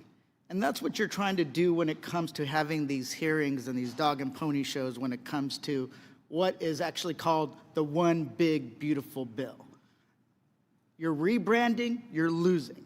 Because that bill is so unpopular because of what it did to the American people, who it favored at the expense of the working class. $1 trillion in Medicaid cuts, $200 billion in SNAP cuts, tax cuts that favored the wealthiest Americans and the largest corporations in this country at their expense. And let's not forget, when you guys were cutting the money in the Energy and Commerce Committee, your Republican colleagues were doing all that slashing to those programs. And this gentleman who, Mr. Alexander, who said him and his wife want to have babies, great, I love it. But a lot of the births in this country are actually people who are on Medicaid. So all of a sudden, they're not going to be able to, they might not be able to get the kind of care and the treatment that they need to have that family. So if you're rebranding, you're losing. And that's one of the things we want to kind of focus on. And I know the people, my Republican colleagues talked about what are people feeling in real life? What kind of impact real life? Well, let's talk to the American people and what they're feeling in real life. A CBS News poll said that, asked the question, is your income keeping up with inflation? 77% said, no, it isn't. No, it isn't. And that's because if you add into the cuts to those programs, there's another $2,500 every family is paying because of Trump's reckless tariffs, increasing the cost of goods, baby shoes. 99% of baby shoes are made outside of this country. Cribs, most are made outside of this country. Car seats, most are made outside of this country. You go on and on and on, those costs, those tariffs are going to impact how you'll be able to raise that child. And I know because I have about a 3.5-year-old. So this is not a working family agenda. This is a squeeze the middle class agenda. And so what else is going on? Rent is going up and up and up. Paying for groceries, up. Childcare, up. Everything is up. And now families are actually in a worse situation. 1 in 8 families is now, or 1 of 8 credit card holders are behind on payments. Auto loan delinquencies are reaching a record highs not seen in over 30 years. As coming from a working class background, my family, my mom worked 4 jobs a week to make ends meet. We never had health insurance. My dad worked 2 jobs a week to make ends meet. I know the cars are something that is just crucial to get to work, to take your kids to school if you have time, to provide for your family. So when auto loans are reaching super high rates, it is a signal that the economy is not doing well. The American people are not doing well because they need that. That's life. That's the lifeblood of being able to provide for their families. It is a big deal, and we started seeing this last year, and it's continuing and getting worse. So we want to talk about real life consequences, how this is how the American people are feeling. My Republican colleagues don't want to look at the entirety of people's experiences. People don't give a damn about their one big beautiful bill and how it benefits X person. They're thinking, can I make ends meet this month? Can I pay down a little bit of debt if I have any money left over? Is the war in Iran, that was a war of choice by this president, got to drive up gas prices higher and higher. And when is that going to abate? That's what they're asking themselves. So when the Republicans are rebranding, they're trying to fool the American people of the damage that they actually cause to the American worker and the American family. And yes, things will get worse when it comes to gas prices. They just want to they're trying to rebrand and hopefully survive the midterms. That's their approach, that's their goal, and they're not going to do anything to help the American people actually get by. With that, I yield back. Mr. Kustoff, you're recognized for 5 minutes. Thank you, Mr. Chairman. Thank you for the witnesses for appearing today. Ms. Mihalik, if I can with you, I was impressed when Chairman Smith talked about the very first hearing he had was a field hearing. We've done a number of field hearings in this committee where we've gone outside of Washington, D.C., and really gone to the witnesses. And we had a hearing a few weeks after we passed the One Big Beautiful Bill last year in July. And one of the witnesses, I remember, was a man who owned convenience stores and office buildings. And he talked about how that model was really affected after COVID when people wouldn't go back to their offices for a while. But then how the Section 199A, which gave the tax break for the deduction for small business, was really able to help him in terms of growing his business. You've got a lot of varied interests from your salons to your Subway stores. Can you talk about the Section 199A and the permanency and that 20% deduction, what that's meant for your collection of small businesses? Thank you so much. Some of our businesses eventually will really benefit from that section. We currently have been in a growth mode and have been able to take advantage of bonus depreciation, which we have done. Obviously, that will eventually run out, and we are always ready to pay less taxes. So if there's anything that's going to help us flow through more income to the bottom line to help us reinvest in our employees and our businesses, it would be a good thing for us. Well, with Section 199A, putting more money back in the pockets of small business, that does allow you to hire more employees, I would suspect, right? Absolutely. And pay increased wages. Which we are doing in Nebraska with our mandated minimum wage, yes. Good. Thank you very much. We appreciate you being here today. Thank you. Mr. Saunders, if I can with you, you talked about the financial challenges, if you will, with adoption with your first and second child.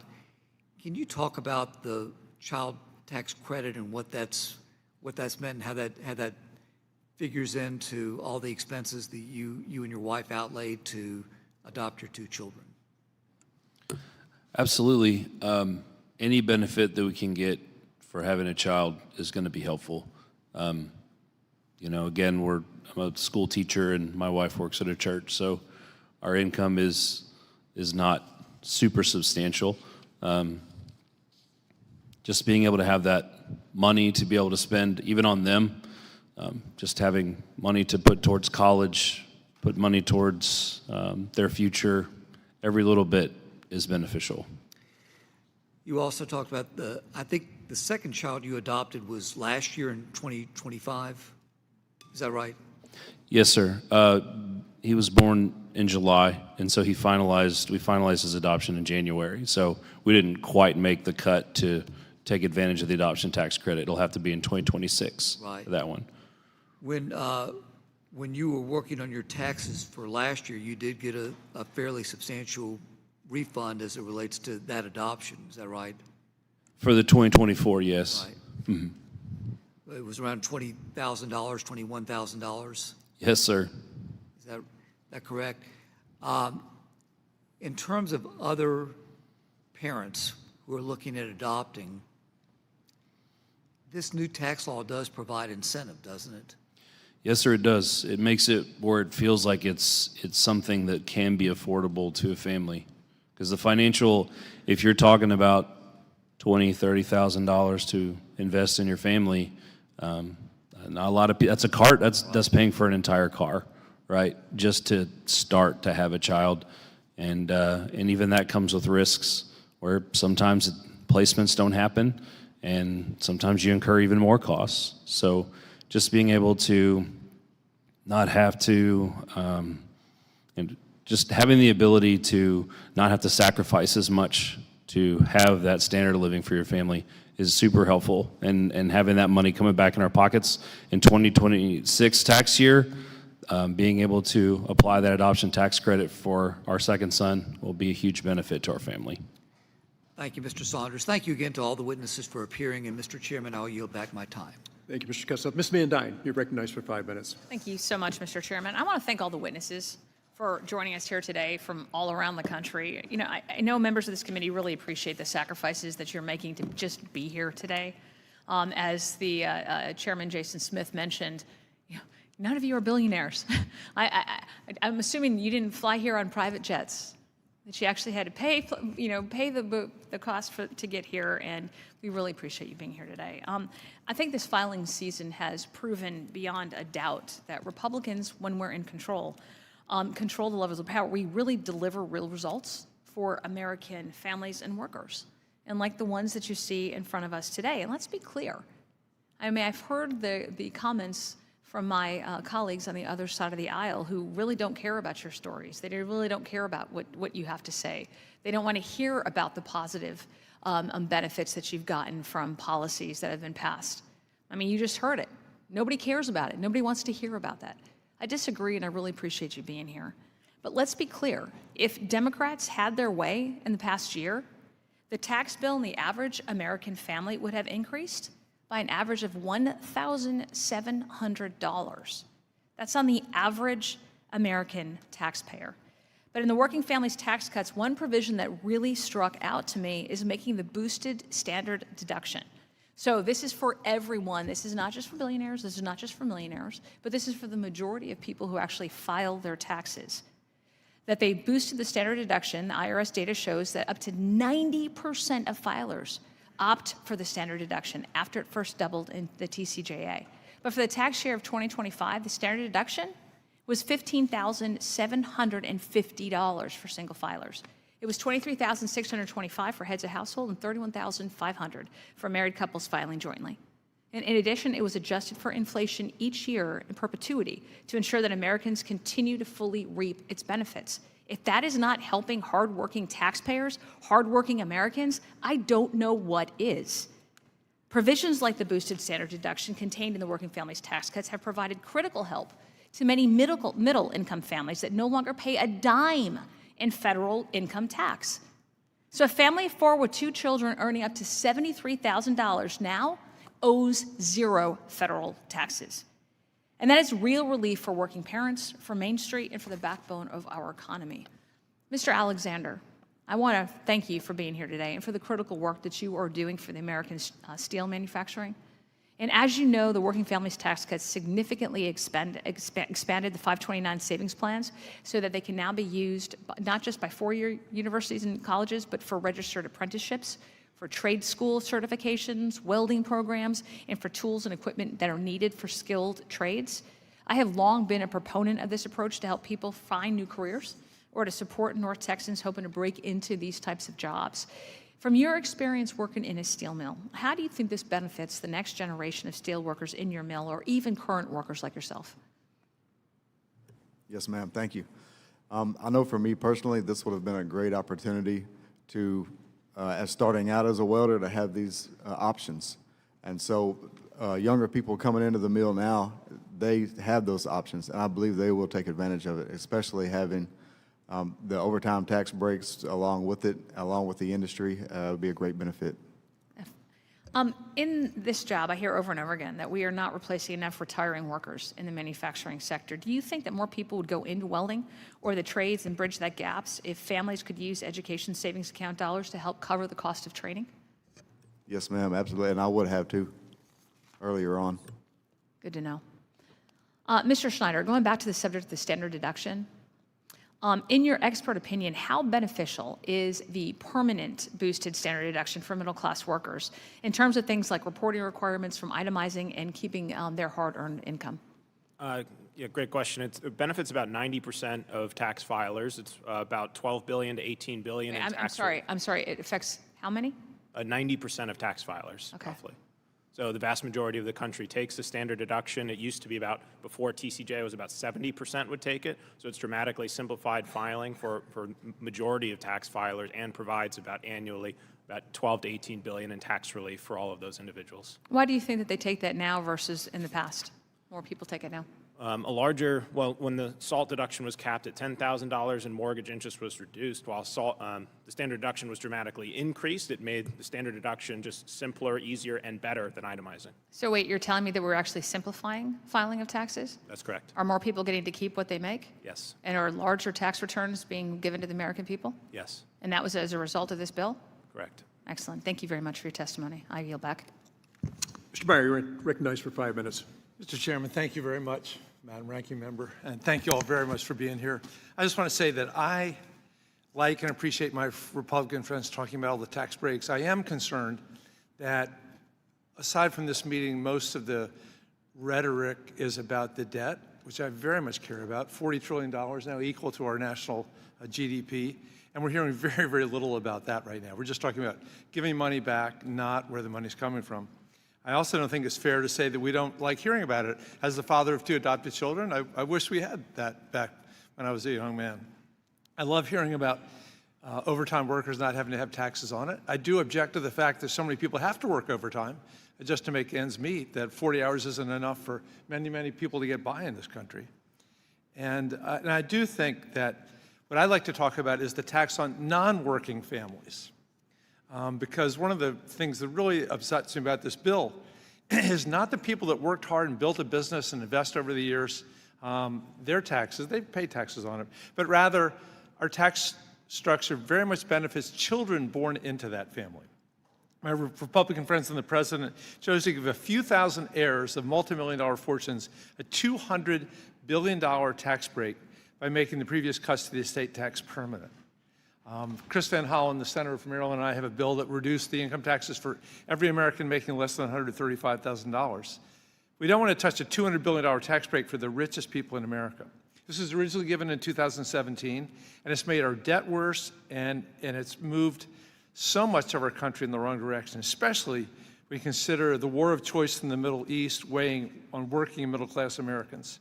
Why on earth give the wealthiest people in the country who've done nothing except being born to a rich mother or father or grandparents or great-grandparents, a gigantic tax cuts when ordinary Americans are struggling? We hear every day from the young people, the kids under 40, under 35, under 30, that they can't afford to buy a house. Maybe we'll ever be able to. That they can't afford a car, that they're postponing having children, that they're postponing marriage. All while we have a handful of people, it's a really small number, that are taking this huge $200 billion tax break. And how do we pay for it? Well, we've talked before about slashing funding. We cut Medicaid. It looks like it could be $1 trillion out of Medicaid. 35,000 people in Virginia have lost their health insurance just this year because of the cuts to the Affordable Care Act tax credits. Vulnerable Americans with disabilities. If the goal was to cement the dominance of a new class of American aristocrats, we've done a really, really good job. And given that since 2017, we've seen the number of billionaires in America quintuple over these last 8 years. Yes, they're paying more dollars per person, not a greater share of the tax burden, but they're doing it because we have this explosion of the very, very wealthy. I don't begrudge them that. What I do begrudge is that they can then make sure that their children and grandchildren and great-grandchildren never have to work again. Add to this the step up in basis, which means that they're never going to pay capital gains on it. As long as you hang on to it and pass it on to your kids, no, the capital gains is completely gone. And the whole notion that, yeah, I paid taxes on it, but my kid didn't pay any taxes on that. Right now, look at the numbers. It's, some people say, well, what about farms and small businesses? Right now, 0.2% of operating farms would be subject to the estate tax. That's 2 out of every 1,000 farms. The share of estates worth more than half of their assets in businesses is 9 out of every 10,000 businesses that are doing that. So it's a relatively small group. And so we got the new Gilded Age, and I'm just really concerned about it. So Dr. Edwards, you have a minute. I'd love for you to think about what this means to our culture and this division between the very rich and the very poor, which, by the way, is incredibly destabilizing for society. Yes, I mean, Mr. Smucker has left, but the reason why the top 1% is paying so much in taxes despite having a lower rate and paying a smaller share of their own income is because their own income has exploded so much. You have actively reduced their tax rates, but their income is climbing so quickly that they're paying more in taxes, making it look like your tax efforts are in fact reducing their, increasing taxes on the rich, but really it's increasing income in the rich that has resulted in higher tax collections from them.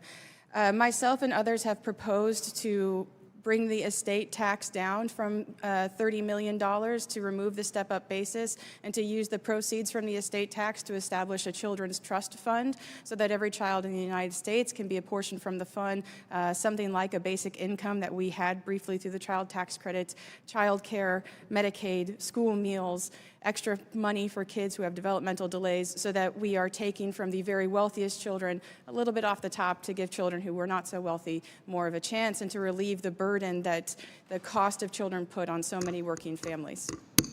And maybe that will get us to have babies again. Thank you very much. I yield back. Mr. Pincher, you're recognized for 5 minutes. Thank you, Chairman Kelly. Thank you, each one of you, for coming today. You know what? I just want to thank President Trump. I want to thank him for what he has done for families and for workers. Promises made, promises kept. Think about what has happened. Promises made. He said no tax on tips, delivered. No tax on overtime, delivered. Going to do double the child tax credit, delivered. Adoption tax credit, now refundable and increased, delivered. Take-home pay, raising $10,900 per employee, delivered. 7 million new jobs, delivered. It goes on and on. And what does this do? Think about it, everyone. It helps every worker, it helps every single family reduce their costs and have more money in their pocket. More money in their pocket. What does that mean when you have more money in your pocket? That means you can buy more things. That means you can create your budget. That means you can cash flow things. Right? I hear all this BS. Oh, what it did to the rich, whatever. What did it do for the businesses? What did it do for families? What did it do for the worker? It was incredible. And I'm so proud to be a part of writing that bill and delivering it and getting it done and working with President Trump. I want to just talk to you, Mr. Alexander. I'm proud of what you do. Steel mill worker, mechanical worker. We have a lot of skilled tradespeople in Iowa also. Just like you, they work hard. Right? They work hard every day. They create overtime. So what does this mean to you when you have no tax on overtime? How does that help you? How does that create financial relief for you? Yes, sir. Thank you. I don't actually need the overtime, but it's there when I do need it. And I'm thankful for those opportunities that have been made available through those tax cuts. And so I can, if I want to save up for something, I can pick up some overtime, and it's there. It's available.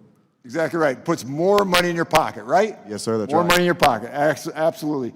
Mr. Stefano, you work at a restaurant, server. Same thing. You work hard. I'm sure you work hard. So what does that mean, no tax on tips? What does that mean to you? How does that help you? And I know you're pursuing education and you're pursuing a future career. So what does this mean to you to have a little bit more money in your pocket? I think what it means for me and everyone else who's a tipped worker in my field is that there's opportunities that are opening for us that weren't there beforehand.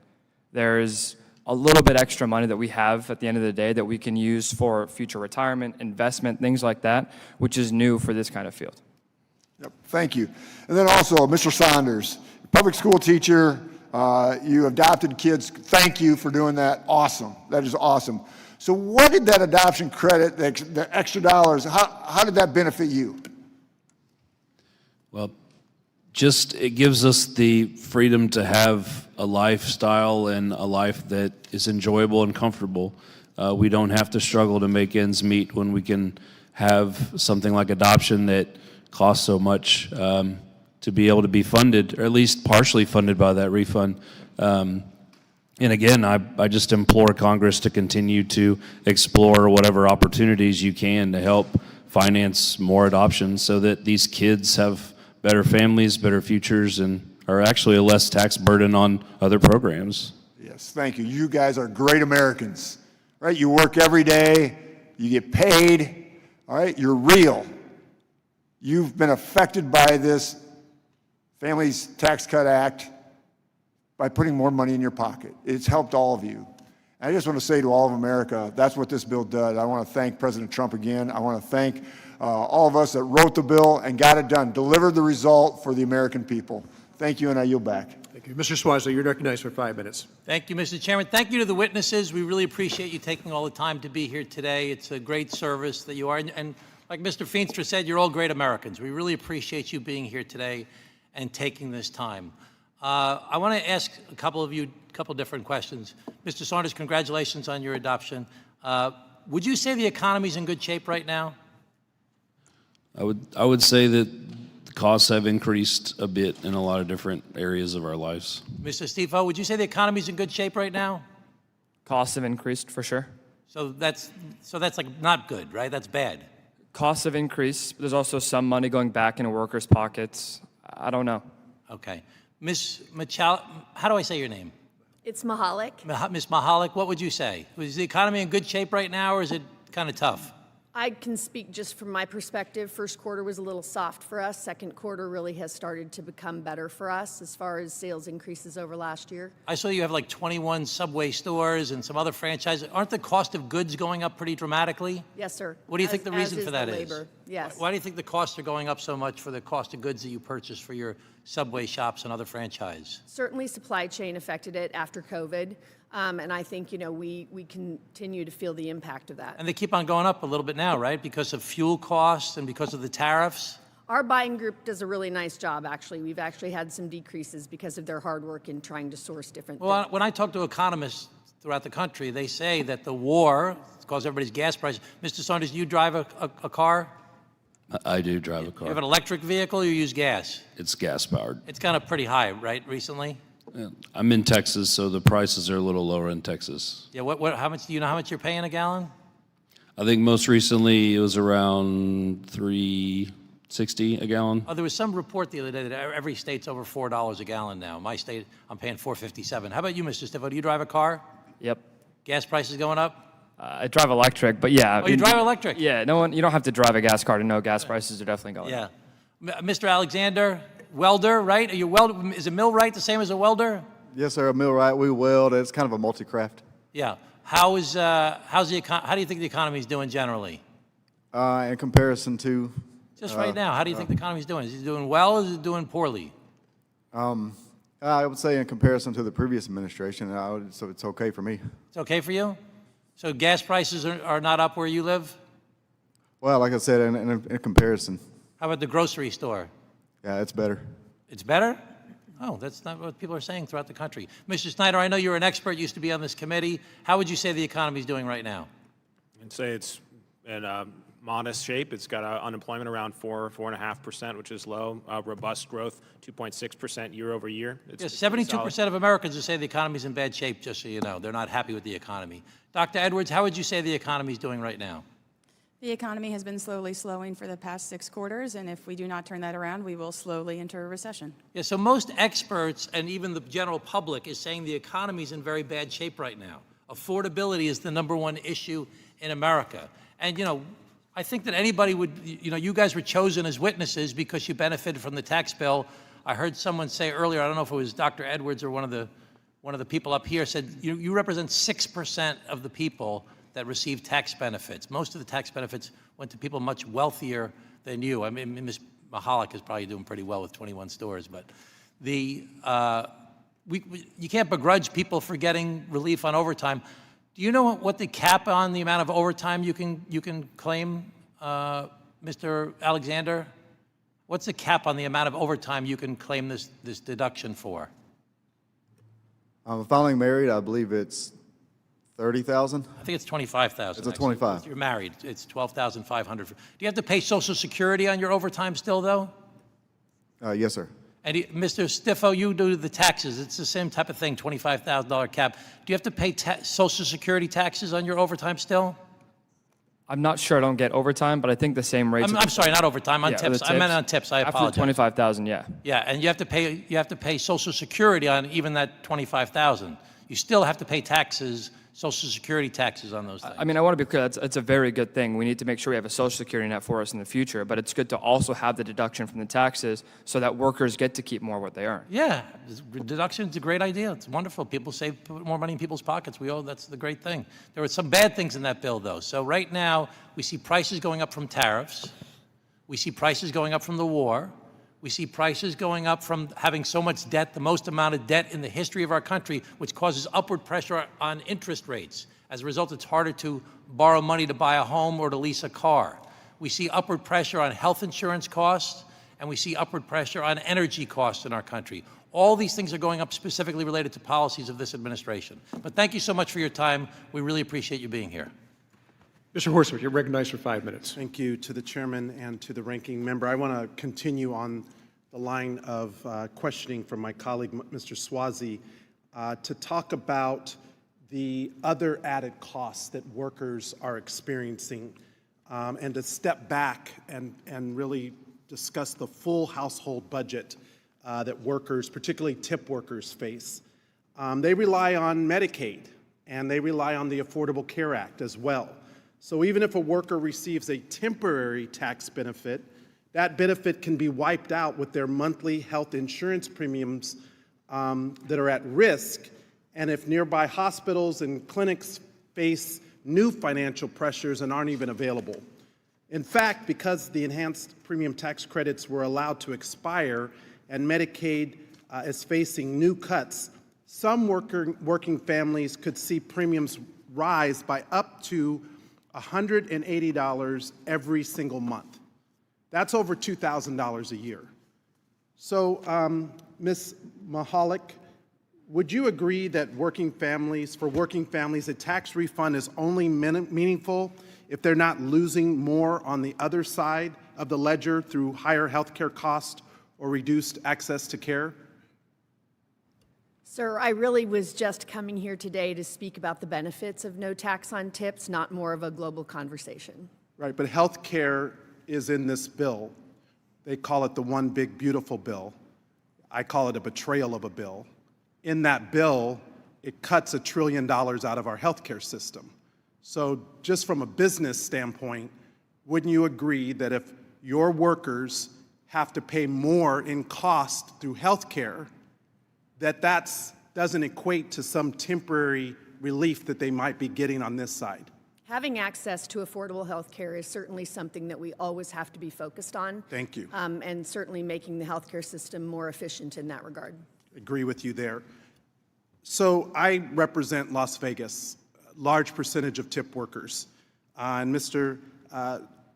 Stifo, correct? In your testimony, I commend you for what you've done, your story, you're pursuing your legal degree potentially in the future. And it's a powerful story, and I've heard a lot of other stories just like yours with the constituents that I represent. One of those constituents that I met recently, her name is Leslie. She's a bartender in Las Vegas. She discovered that because she and her husband, who's also a tip worker, file their taxes jointly, they face what amounts to a marriage penalty under the current law. And for workers who are paid through service fees or automatic gratuities, those earnings don't count as tips under this bill that was passed by the other side.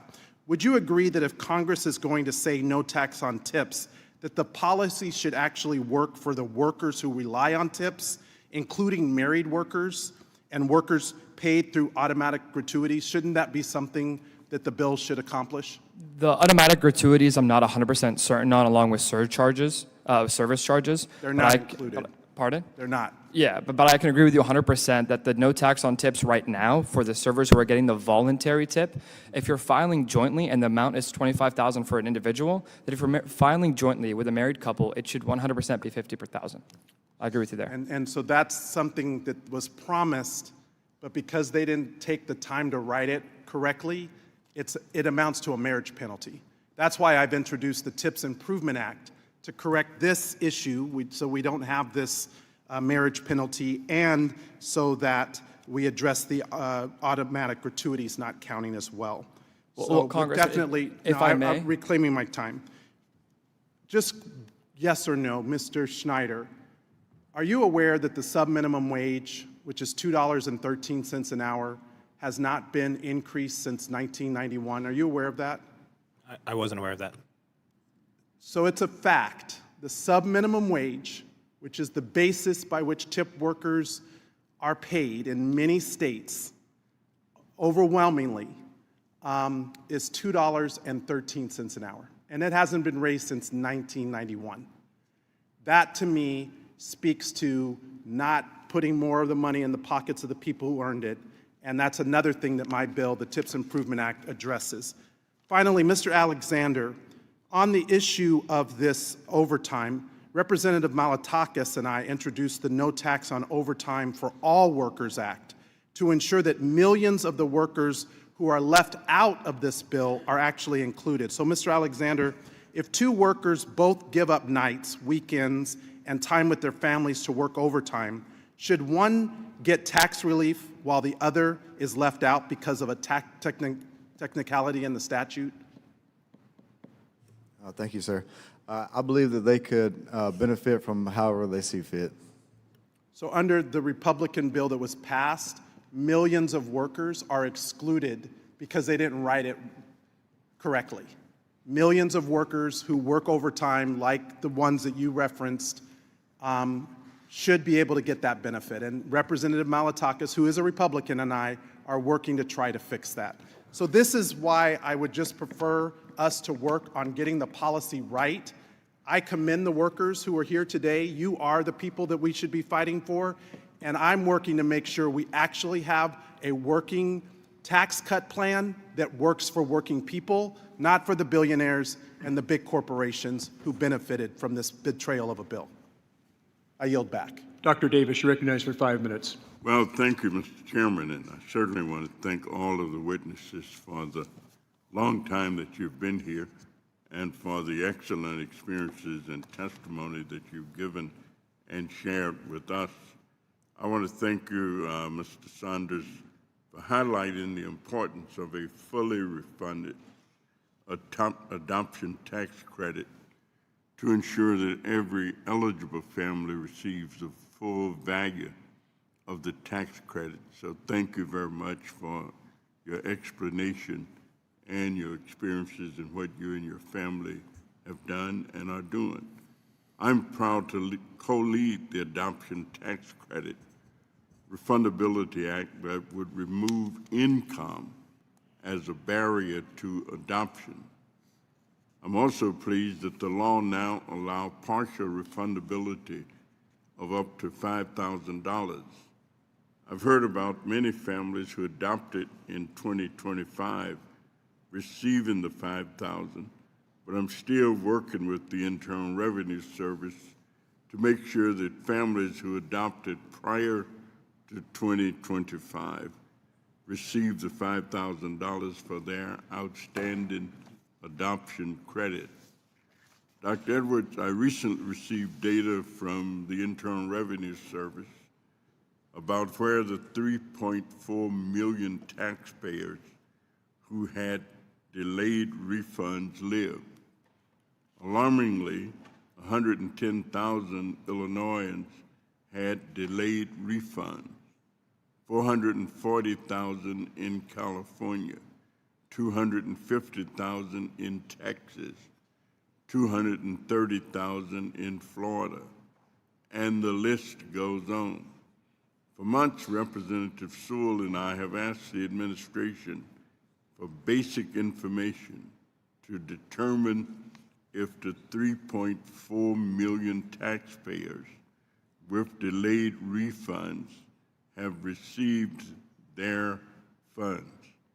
We haven't gotten any information yet, and I'm worried that the reduced resources and staffing at the Internal Revenue Service could be delaying these refunds for taxpayers who likely need the money the most, like the elderly, the poorest people who are unbanked. So Dr. Edwards, given your expertise, can you talk about, as we close, how delayed refunds and returned internal revenue resources mean to vulnerable, the most vulnerable taxpayers? Thank you, sir. The share of loans for auto loans and credit cards that are in 90-day delinquency are at rates that we have not seen since the financial crisis. That type of acute squeeze on credit is occurring in an economy where consistently, for about 7 years, 40% of Americans will say they do not have enough cash on hand to meet a $400 expense without going into debt.